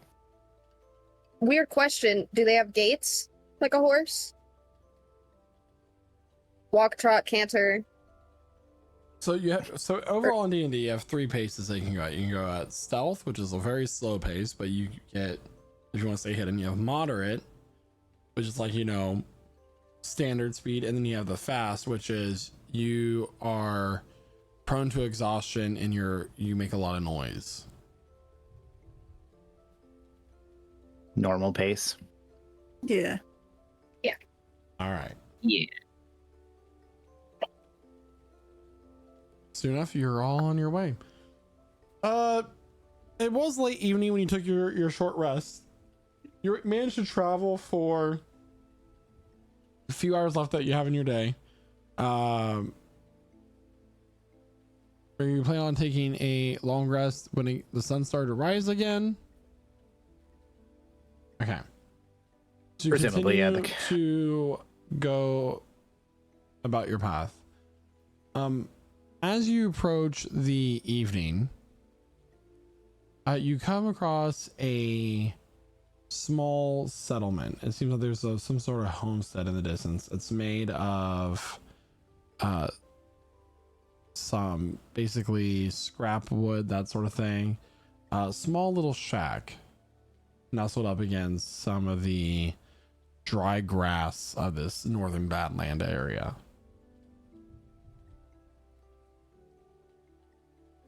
Does it look attended to? There is a light. Is it? As the sun is going down, or it is down.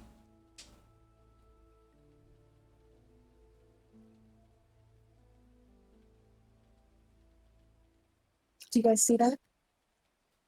It's a little That's tiny a shack. settlement in the wasteland. I mean, maybe they'll Rosada. take us. Have you seen this before? Have I seen this specific shack? Yeah. No. Okay. But people who settle in the wasteland like this, not normal people. That's kind of a generalism. Sorry, I lost the word there for a second. A generalization. Yeah. Generalization. I mean, they could be moisture farmers or. Okay. As these words are spoken by Sanalsha, a fireball goes flying right past her head. You hear her in the distance. Trespassers will be shot. Survivors will be shot again. Okay. How's your woman? So, Okay. Sanasha, you know how I said people who settle in the middle of the wasteland aren't normal? I know. Hey, Magic Lady, do you want to burn that house? Let's move on. And Sanasha turns away from the settlement, the shack. Is it still raining? No fucks. It is. Is it a thunderstorm? It is. God damn it. What are you?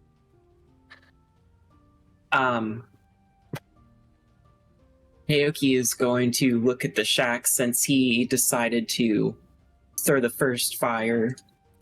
A warning shot. That's a pretty close warning shot. He's going to directly strike the little shack with Call of Lightning, and it is increased because of the storm. Oh my god. What are we doing? This is the puppy all over again. We're bombing his house. It's fine. It's raining. It'll just immediately, the fire will immediately get put out. It's fine. It's actually the wasteland's only orphanage. And then an additional 1d10. Well, you still have to roll a hit. It's a save. Oh, it's a save. Oh, the house It's a cannot make a save.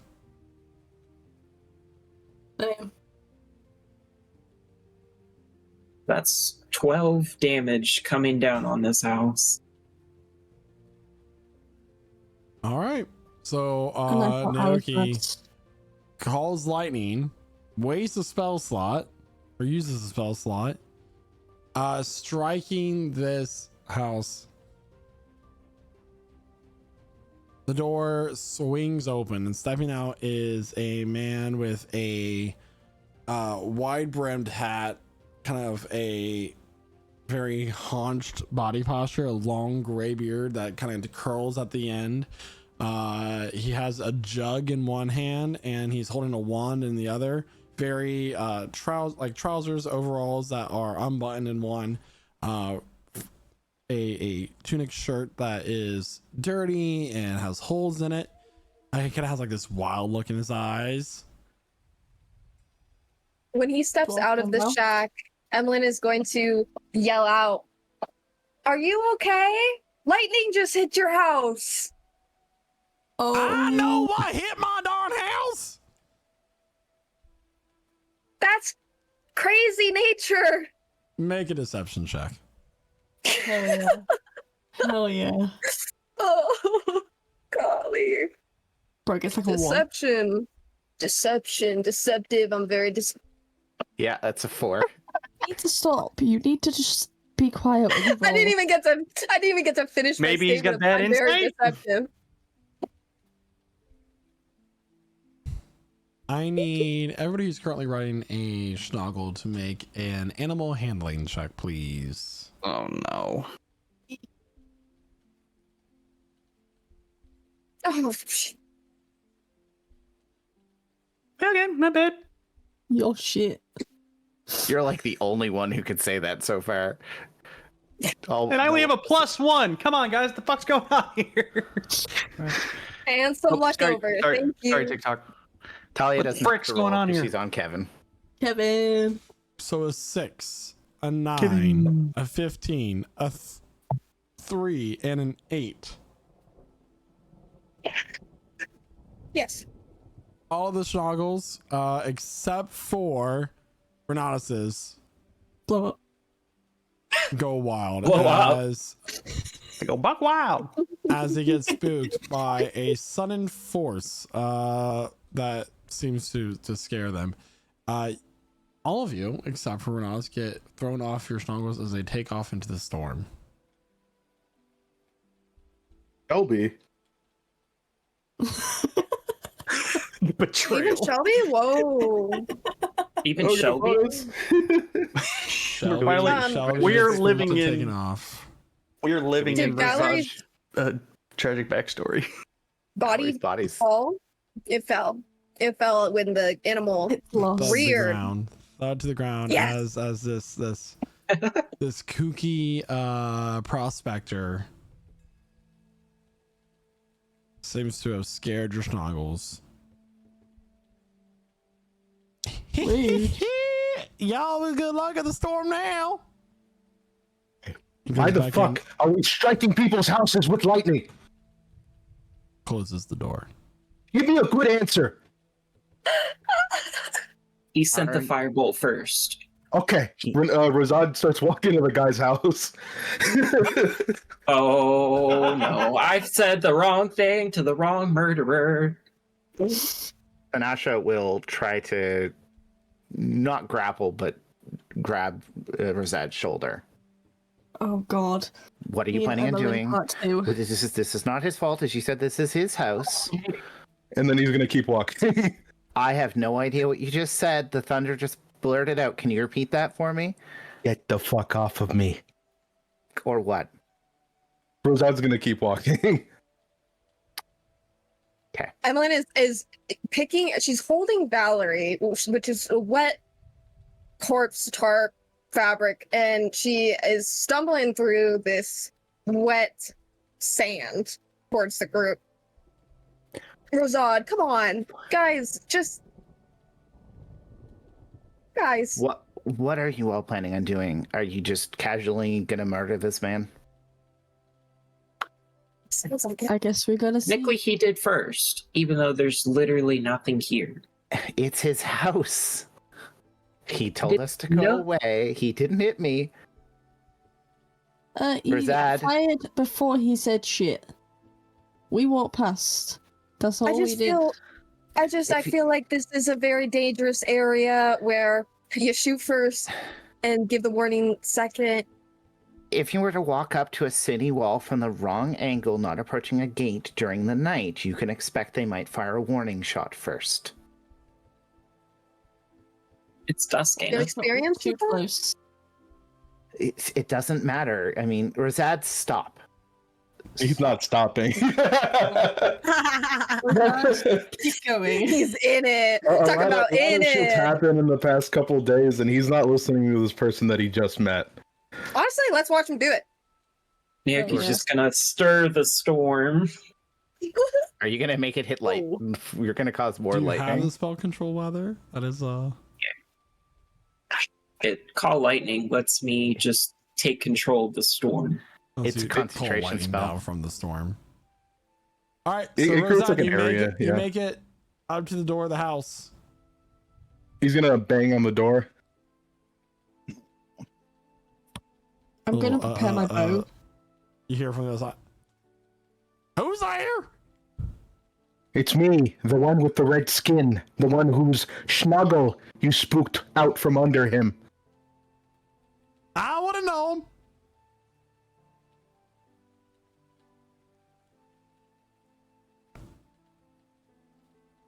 What the fuck?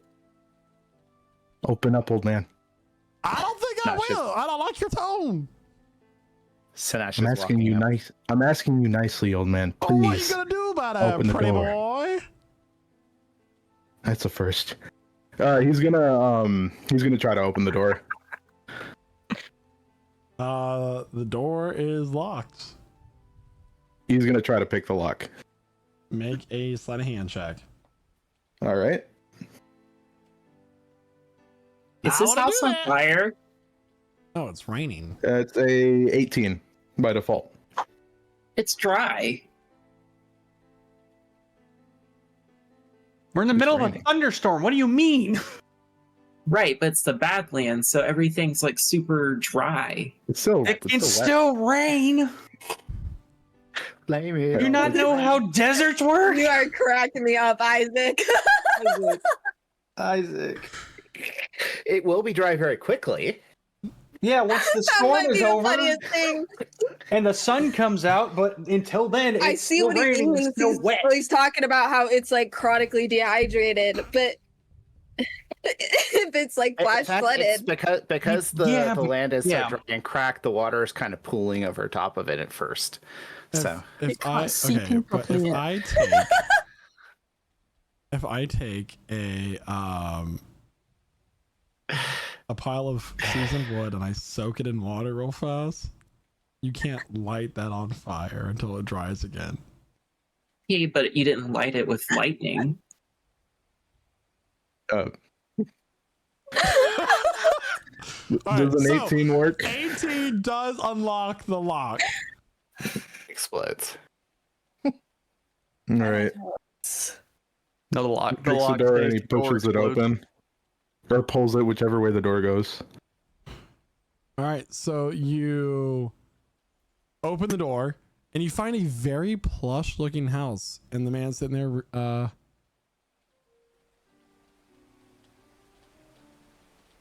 he is drinking tea from a porcelain pot.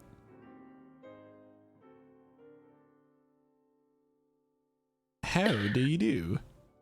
I need my schnuggle back. Well, you better go catch it. I need you to get my schnuggle back. That ain't my problem. You've spooked it off. It is your problem now. Your friend struck my house with lightning. I didn't strike your house with lightning.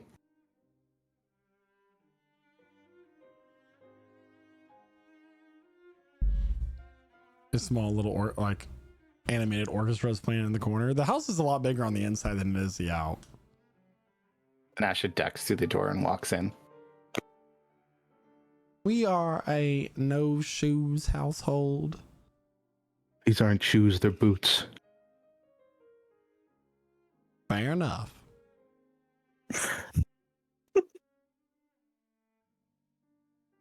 I didn't want any business with your house. I wanted to keep moving with my snuggle. I even warned them to leave you alone. I need you to help me get my snuggle back. That is all I'm asking of you.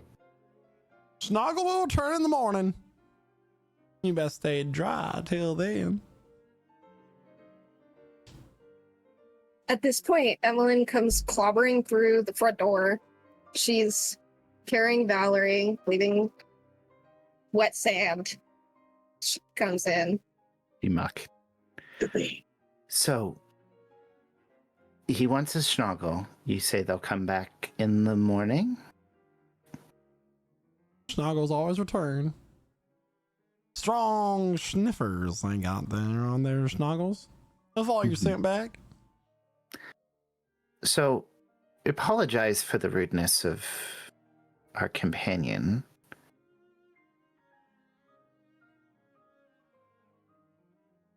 Oh, I'm not in there. She's not pointing at Inoki. How can we make it up to you? I imagine y'all are the traveling type. That would be correct.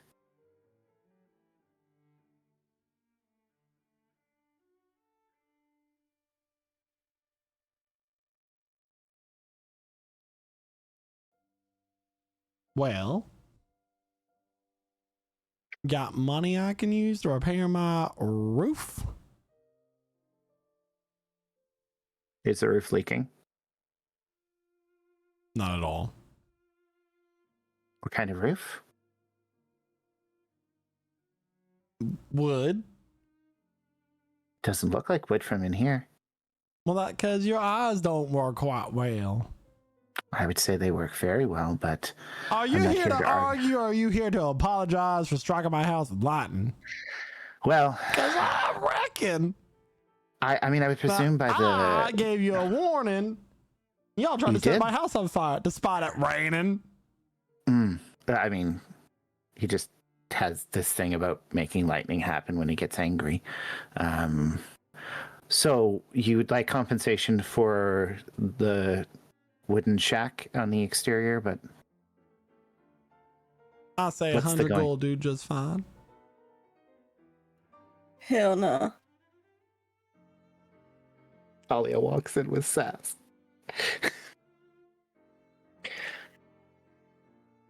Now, or think y'all we could can? stay out on the rain. Up Would to that you. 100 gold come with accommodations for the night? And food? I don't see why not. That's a better deal. I like that. I'd make that deal. I've got a I like couple that. emeralds. Or a whole bunch of money in a bag of holding?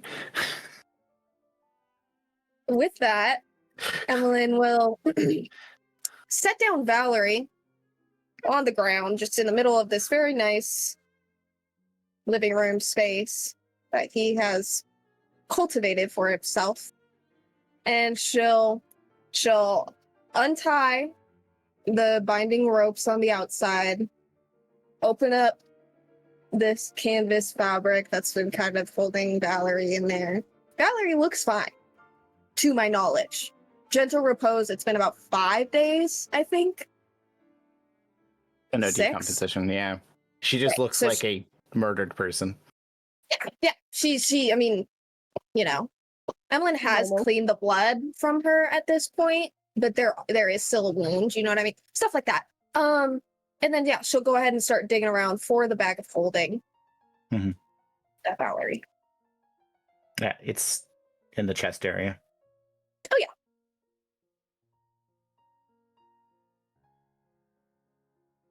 Is that... Do you normally... Oh, okay.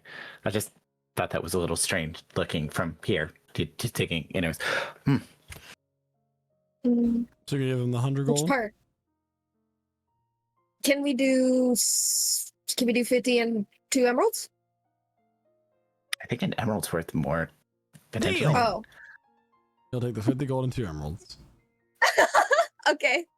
That works. I was never going to use them. Wonder how much they were I worth. guess you ought to know my name. My name is Cliffhausen Benedict Fleming.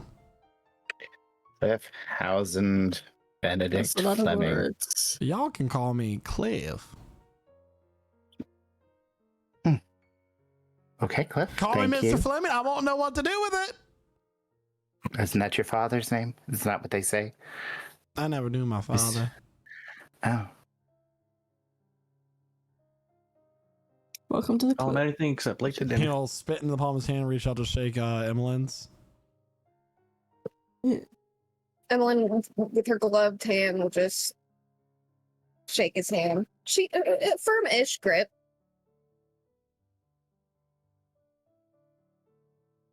Well, welcome My name's to Evelyn. my chateau. Thank you, Cliff. What amenities do you have here? Well, y'all can go ahead and go down that hallway there. You'll find a bedroom for each of you.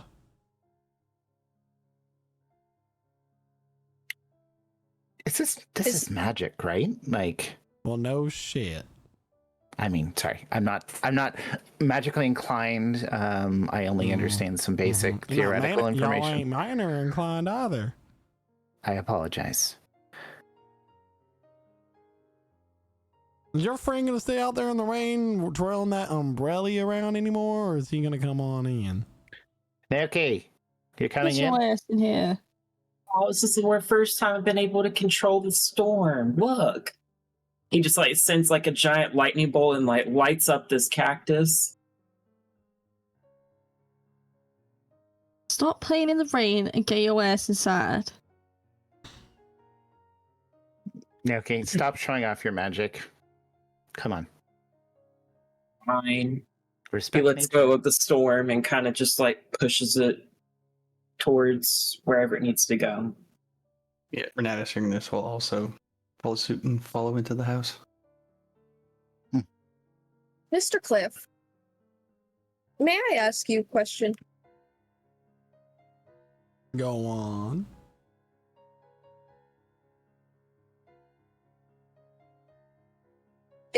I can't think of a better way to ask. Why do you live out here? Is it to offer people like us somewhere to be, or is this just luck? Well, quite frankly, I didn't want y'all to bother me at all, but here you are, and here's my pockets lined with some gold and emeralds now. Okay. I mean, But this I would make a really. live out here so I can be left alone and practice my craft. So that's why this isn't a roadside inn, because this is spectacular. What kind of craft? Knitting. May I see? I'm interested in that too. Mm-hmm. So he'll walk over and open up a shiffer robe, he calls it, and there are a wide collection of sweaters. He's using some little like there's gloves, there's caps. These are nice. Like, Yeah, I had my wild days, you know, went out into the world, kill monsters here and there, earn some money, but then I just wanted to retire. And here I am. How well crafted are these? Are they like one would call amateur-ish, or? So make an intelligence check. I will also point out that my character is proficient weaver of cloth I will and let clothing. you add proficiency to your check. That was intelligence, sorry? Yep. Okay, because I will need it. So over 20. Like 21? Yeah. Yeah, it's just 19. So yeah, Okay. my proficiency. Oh no, it's over 20. Yeah, with my proficiency, I don't know. I rolled it again. So they're not like extremely well made. They're pretty amateurish. Like someone who would be selling these at like a small town farmer's market for way more than they're worth, subjectively. But like they're wearable. That's interesting. I'm fascinated by the technique you show here. Did you learn this from anyone? No, I'm all self-taught. Well, I mean, if you ever have a chance to get to Doltheniak, Little Ben, why don't you get our guys some refreshment? You hear sound of like hissing with some metal clinking, and a small little automaton creature comes like clinking out with like steam kind of coming out of it, and offers you all a tray with some teacups on it. you had your own robot too. We used to have one. He was a great little guy.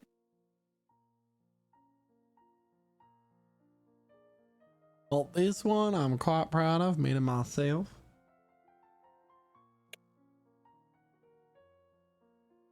What did you say its name was? Little Ben. Little Ben. Okay. Named after me.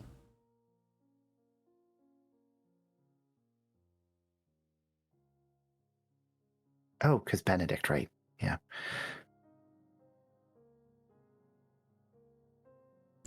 Well, Well, these long pauses are very entertaining. Sorry, Oh no, go ahead. I was just presuming you wanted to live in your own. You didn't want us to talk your ears off. I mean, you have accepted us as company. No, but, no, you're right. You know, I wouldn't want anybody asking me about my life or anything like that. I mean, were you assume you live somebody else? You're working on automatons. You have the ability to work with knitting. You're obviously magically inclined. I mean, where did you learn some of these skills, or did you just kind of come across them yourself? No, I studied in the college up north. Oh, okay. So you did go to Doltheniak, I assume. I did. That's my hometown. My mother actually works there. What do they call it? Is it a mages guild or a mages call? Like, what are the name of the Mages higher College. education? My mother actually works at the mages college. Oh, how interesting. Yeah, I suppose it's not that interesting for you here. No, I was an adventurer in my time. I studied a little bit at the college and went off on a sabbatical to go pursue thrills of the lifetime. You know, it is what it is. Yeah, I mean, you've certainly found your niche in place in the world, and you fire firebolts at people who walk in your property at night, so you can get your I piece. could have done which a lot is worse. yeah, fireball, maybe the big fireball thing. Is that? I mean, every wizard seems to know fireball, but it's a little, expected, right? I'm sure you could do something much cooler.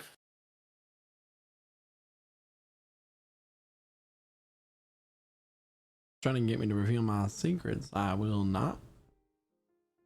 I don't. Are you sure you don't want to? Anyhow. Sit down, have some drink, have some food. Welcome to it. Mm-hmm. Oh, I'm going to take my leave. I'm going to take these with me to the room. Thank you. She'll kind of scoop Valerie up, take a little teacup, and hobble down the hallway to one of the rooms.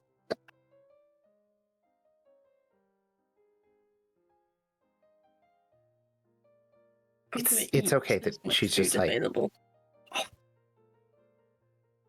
It's okay. that she's- She does these things. Sometimes it's just good to let her do her own thing. You can go supervisor if you want. I don't want to supervise her. I'm just really worried about the fact she's carrying your friend's body around all the time. Sounds like you want me to go supervisor. Naoki runs down the hall. Is he a really good counter check to bad behavior? I'm kind of getting a vibe of irresponsibility going around with.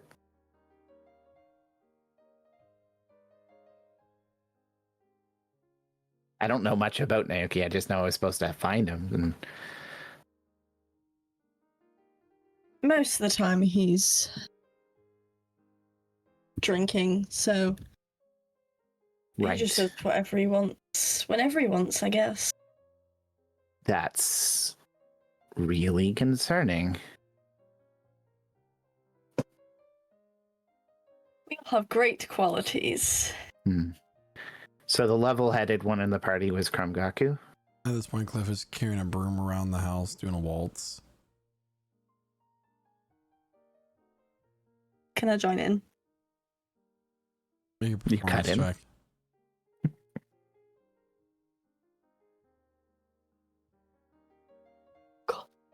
Oh god, okay.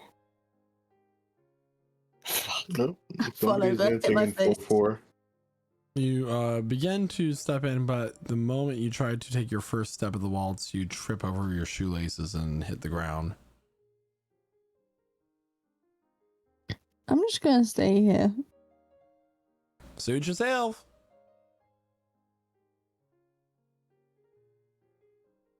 He'll stop. He'll walk over to you.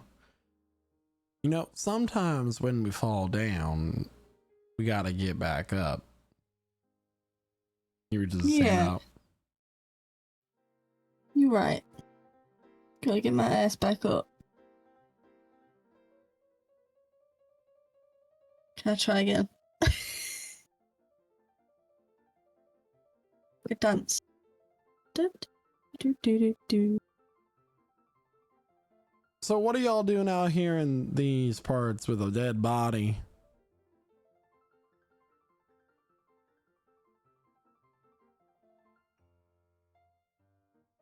We are adventuring and minding our business for the most part. For the most part, sure.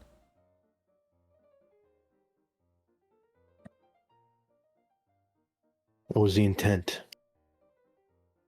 You know, I heard some interesting things about this part of the Badlands.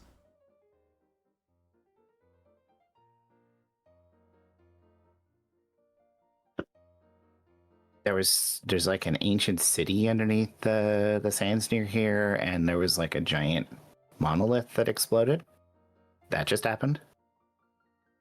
Oh, well, I knew about the Zeraxian ruins, if that's what you're referring to, but Yeah. You heard of anything about entities that come from the void, the monsters of monsters, by any chance? As a well-educated man who lives in the wilds? the music just stops and just stops dancing with Talia. Why'd you ask something like that? So, okay. What if I were to say that a giant monolith exploded, which was the only thing keeping an entity coming back, bringing the world back to the void, and that the monsters of monsters are going to come to take the world back piece by piece, and there's nothing that can stop them? Would that mean anything to you?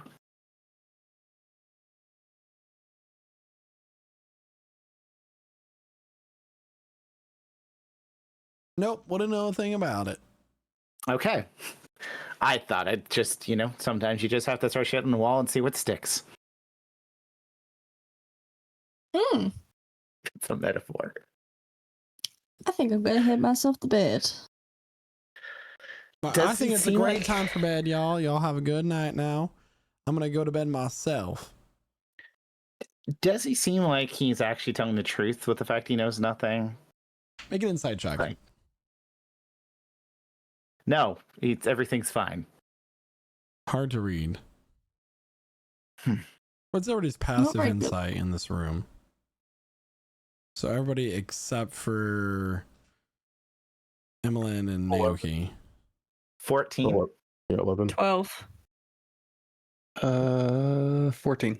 14. So Renatus, something spooked him for a moment. Very briefly, he showed genuine concern. Anyway, it's time to go to bed. So y'all have a good night. Hopefully your snoggles come back in the morning. And until then, bye. Night. Dun, dun, dun. Wave. Good night. Okay. Good night. Thank you for your hospitality.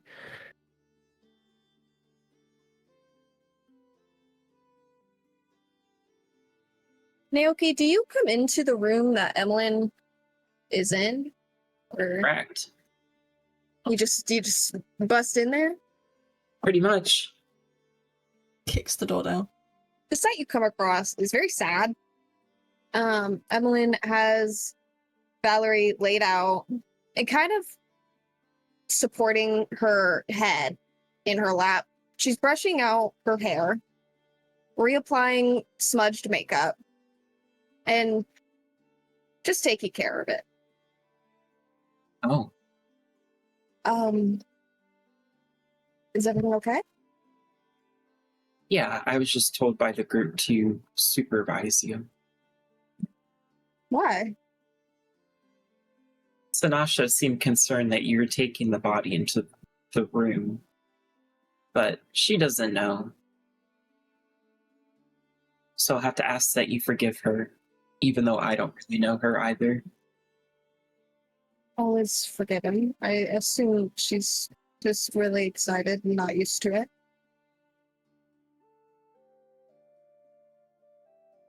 I'm kind of used to the bodies, but it's just hard when you care so much, you know? I can tell this one means a little bit more than the usual ones. It's okay, though. I can reapply gentle repose in a couple days, and we're still extending our abilities to get her back. So I have hope. I have all the hope in the world. I mean, You too. I'm Especially saddened. since, Mhm. since Craum gave his life and destroyed the obelisk, maybe all the souls are returned back to where they need to be. That is what I wonder. And I hope that in about 4 or 5 days, I might be able to have another communication. But I have to wait. Oh, like a seance? I can try to do one with you. I'll let you know when I plan on that. I wish I could do something similar for Craum. But I know. I don't even know if he's like dead or just in the other realms.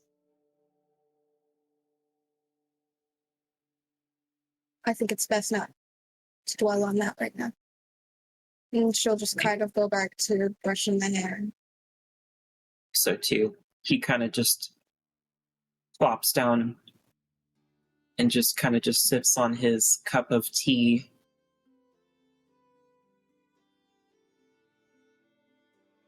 Also, at some point during this night, when things get quiet, Emlyn would like to walk around a little bit and look at the house. Okay. Does everybody else go to bed? Yeah. Sinasha will linger and just check on people first. She'll take a watch, even though maybe no one else is taking watch, just to make sure that everything's on the up and up. Okay. So, in the middle of the night, Emlyn, you'll open up your door and begin to wander through the house. I'm mostly looking for books. Books, journals, magical things. I would love to get some knowledge. Even if I don't take a book with me, maybe I could read one, you know?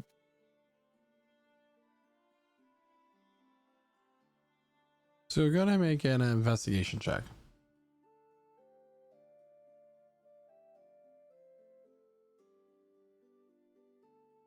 I'm going to use the inspiration that was given to me by lovely Naoki's song and try again. 26. A natural 20 specifically.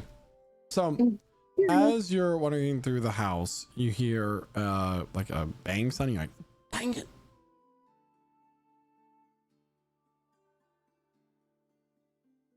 I would like to slowly approach. You open Limit up how much a door noise. and you find yourself in a decent sized study. There's a large bookcase. There's all sorts of tomes on it, but sitting at the desk, like with a number of charts sprawled across the desk, is Cliff. He seems to have just hit his head on a lantern, kind of hanging from the ceiling. Oh, sorry, little lady, I didn't see you there. I did not mean to startle. Are you alright? I see some news today that's my worries me.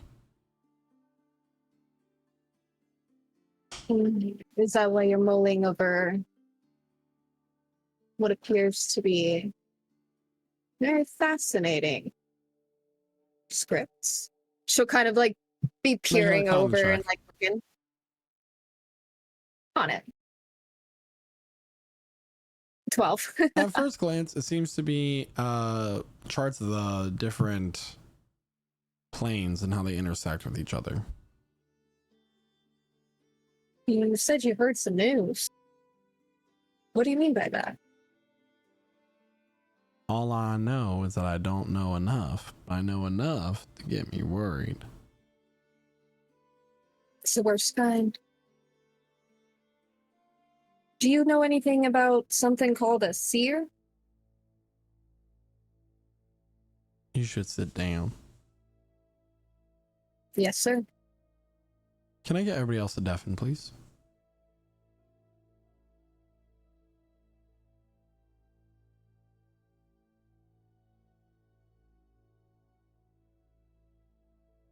During my time as a young adventurer, pre-Tears of Tombmates, mind you, before I lost my magic for 9 years, my group and I were wandering through the realms of the Dark Court. The Fae. Just the same. Mhm. We came across a book bound by what seemed to be a leather, right? But it glowed with this energy, and then we learned it was the skin of a dead god. And did it have a face? No, don't get ahead of me. Let me tell the story. I'm sorry. Our party's leader, a brave paladin, he opened the book, and what he read inside drove him instantly mad. He was the most courageous and sound-minded person I knew in this life.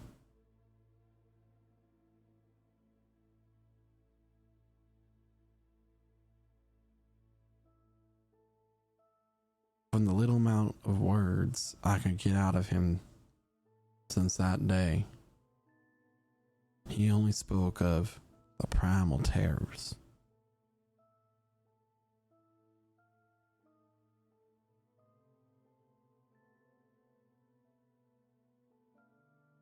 The things in the most wicked sense and twisted fate. Have you ever been just out at night? Nothing but silence and darkness around you. You just feel like something's behind you, ready to chase you up them stairs. Mm-hmm. That primal, instinctual fear you constantly fear in the back of your mind. Yes. That's just a small leaking of the power these things bring into this world. Imprisoned by the gods tens of thousands of years ago, pre-cosmos.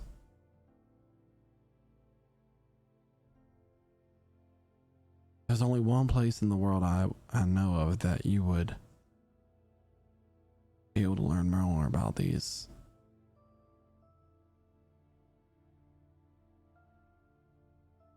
Where would that be? The goddess of knowledge herself. You'd have to go to the library of Allura.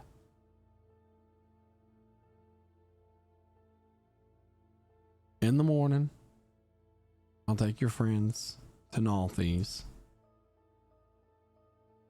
But then I'm leaving. I don't plan on coming back.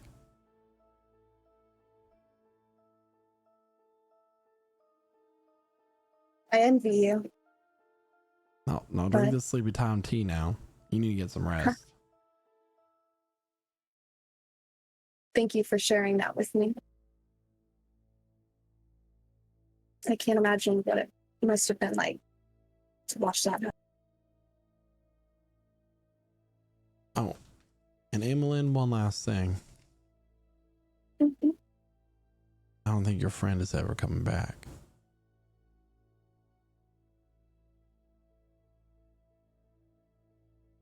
I'm not ready to accept that yet. But thank you. Get some sleep. She'll close the door politely. Sure.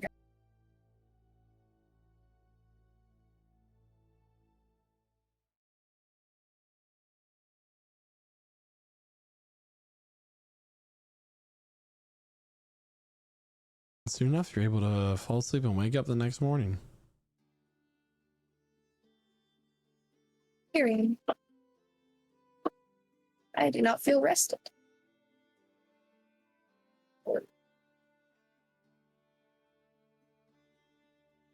So, the rest of you wake up bright and early in the morning. Breakfast is made by Cliff.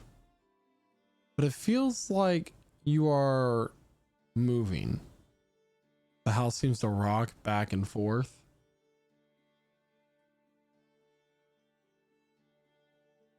Schnoggles returned in the morning. I went ahead and put them in the shed. You can find it down that hallway right there. Why is the house shaking? Okay, I got it moving towards Nalthes. I'll drop you off nearby.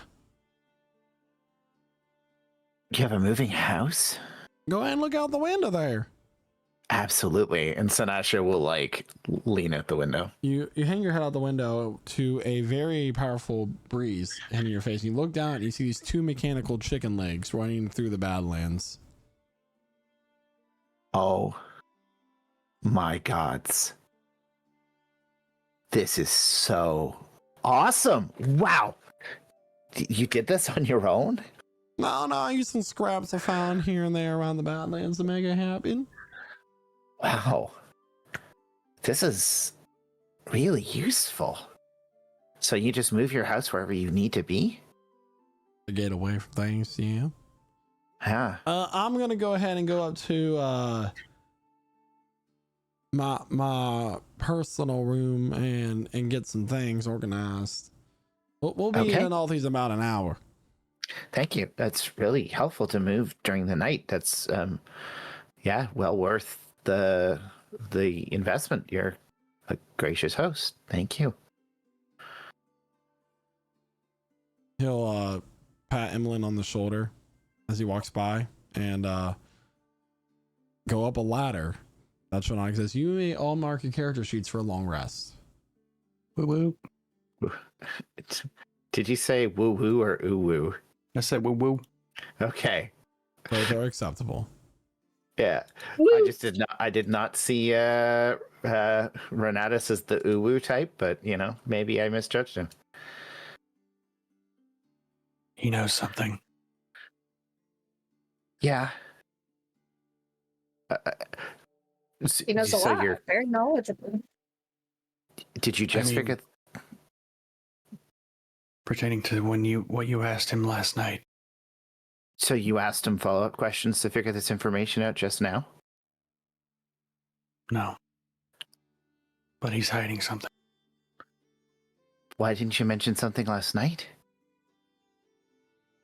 Why would I mention in front of the person that is hiding something that he was hiding something? That seems kind of counterintuitive.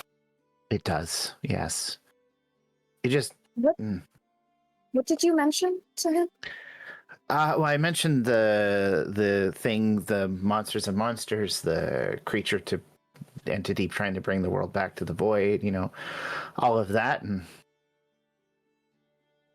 I mean, I missed his reaction at the time, but okay. Do we learn something? I mean, it's great that you noticed Renatus, but you could have mentioned us last night. I mean, for all we know, he could have been planning to kill us in our sleep.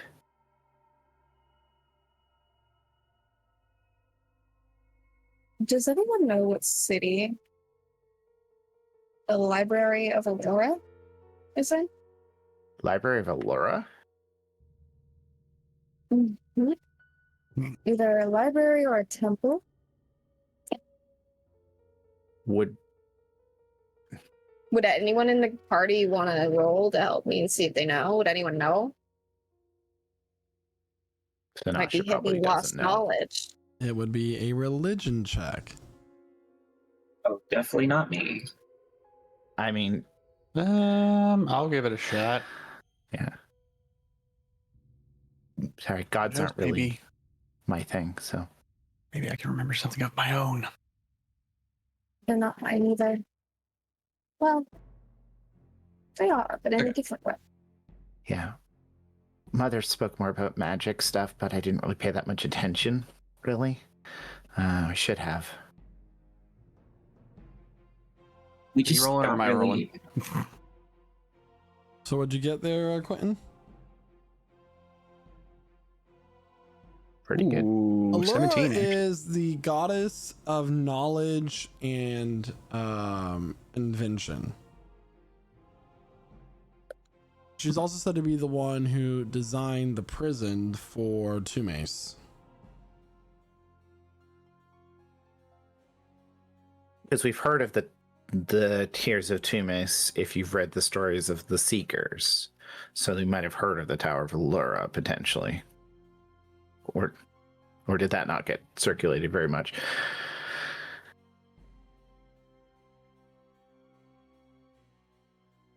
Do you share this information with the party?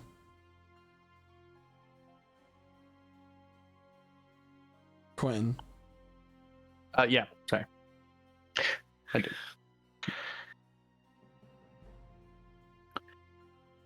The prison for Tumes? That must be related to the Tears of Tumes? Indeed.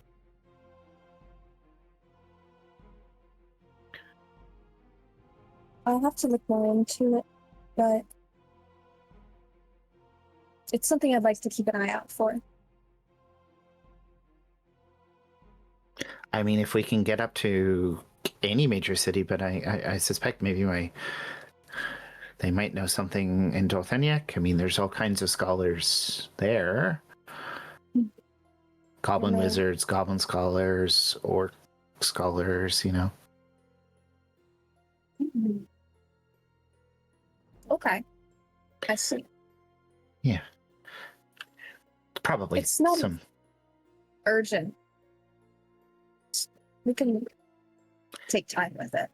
Is it like end of the world kind of thing, or like... It has to do, a bit with what we experienced yesterday. Mm-hmm. So, end of the world kind of stuff. Yes. So, semi-urgent. I wasn't here when you asked Cliff about the monster of monsters and when you brought that up. But I was exploring the house late last night and we had a brief conversation. It seemed to be worrying him through the night. He was looking at diagrams of different planes and how they interact. He mentioned the library of Allura to me, so I wanted to look up for it. We said we would find any and all answers in less words. Well, we are heading to Drailworm. That's a large nation. Maybe we'll find something of use there. We'll have to ask around. Definitely. There's not like some like secret library anywhere that you were told about in the past that might be hidden somewhere? Like a secretive library?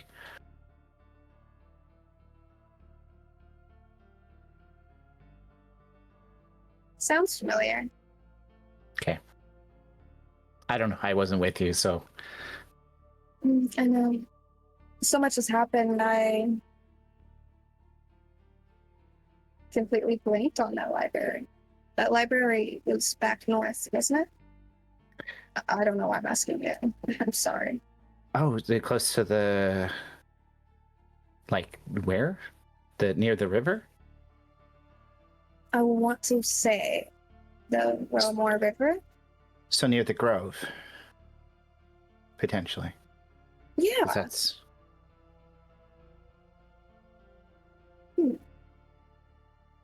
Hopefully it's not the Grove. That'd be awkward. No, I mean...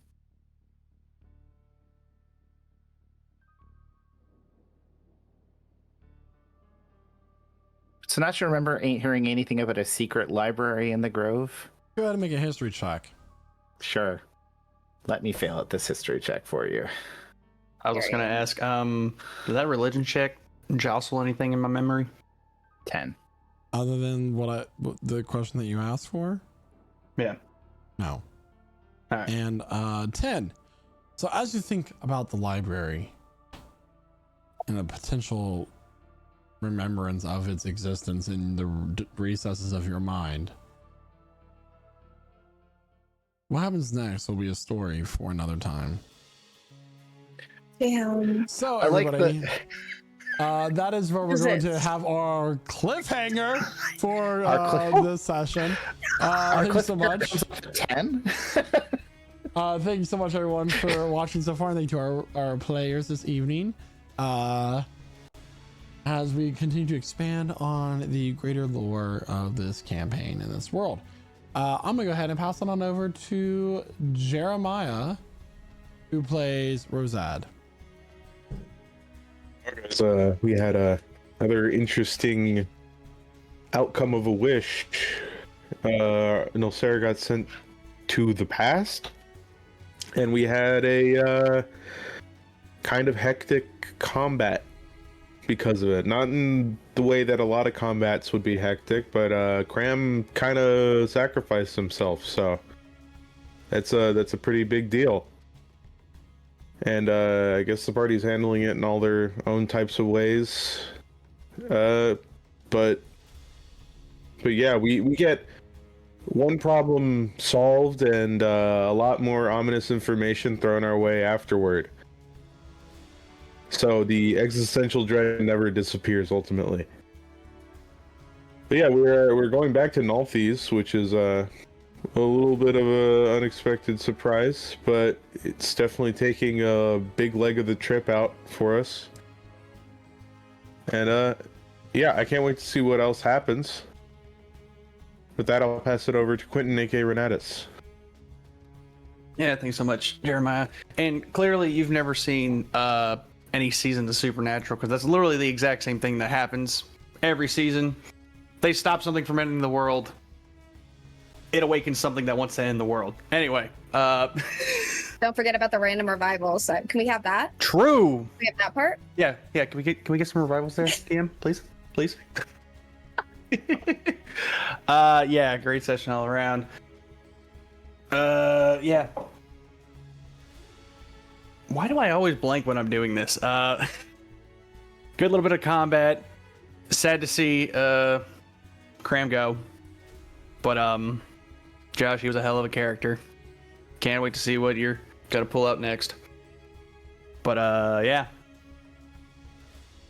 So, as always, thank you to everyone who was chatting up in chat tonight. Thank you to all of our wonderful role players for bringing this story to life. And speaking of stories being brought to life, thank you to our wonderful DM Michael for putting together such an amazing story for us, bringing us together here each and every week so that we may bring it to you live.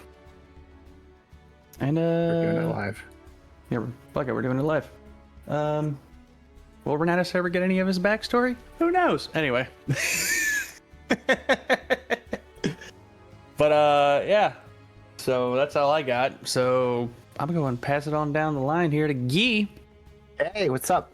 Yeah, so second session in the campaign. I'm so happy to join you all. Definitely don't remember playing another character before this. It's very exciting. But Definitely not wrapped up over in the corner of Emily's room right now. She's totally wrapped up. We're going full Weekend at Bernie's here. If anyone gets that reference soon with Valerie. Except this is with Mage Hand. Put some sunglasses on her. Yeah.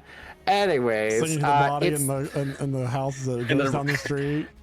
Yeah. The best thing is Kremgaku died just as we learned everything he needed to know about his past. He didn't get time to consider it. Well, y'all learned it after. But he learned it already. Yeah. You know, isn't it nice? So here's the lesson from you. If you have explored all of your backstory elements and all of your character moments, expect to die. I don't want to know anything else. Never fulfill your wishes. Leave something hanging. But no, it's a great session. Having fun with you. I love how Sanasha is not fitting in right now, which is great. Though I do appreciate the fact she got everyone to have their nice cry circle and think about their feelings and, discover that they were actually sad about Kremgaku's dying. Speaking of which, I'm going to pass it on to Josh. Memory deleted. Yeah, no, fun session. I mean, other than, fun 15 minutes of a session. No, I wish Craum didn't die, but I also don't know how we would have made it out of that fight without it, so who knows? What could have been situation? Maybe we'll do a Marvel What If episode of Craum didn't sacrifice himself. EPK. But maybe. No, I don't really have much to say. Good fun session, good fun roleplay from all the other players. It was like watching my little movie. It was great. But with that, I'll pass it on to Chloe, who plays Emmeline. That's fun. A little movie. What a fantastic session. This was personally one of my favorites, just because there was teamwork, there was tension, there was deep sadness and grief. And this was also one of the silliest episodes I think that we've ever made. So overall, great laughs. I am extremely saddened to know, but at the same time, it's kind of full circle. It's a very complicated feeling. It's gonna suck not to see Craum around, but I bet he feels like a badass for low-key saving the world. So, you win some, you lose some. And doing it all at the same time. That's right. Other than that, though, I really don't have much other to say. Thank you to all the role players, and thank you to Michael. Go ahead and take it away, Isaac. It was a great session this week. We got to see a pretty big climax to the story of our friend unfortunately going into another realm and probably dying, along with the BBG of this episode. But it's kind of sad just watching your friend die. But everyone's pretty much covered everything, so I'm just gonna throw it back over to Michael. Thank you so much, and thank you to everyone for playing tonight. Maybe the BBEG are the choices we made along the way. They're always the choices we made along the way. Always the choices. So everybody, I am going to go ahead and wrap this up, and I have nothing else to say other than bye. Bye. Bye-bye.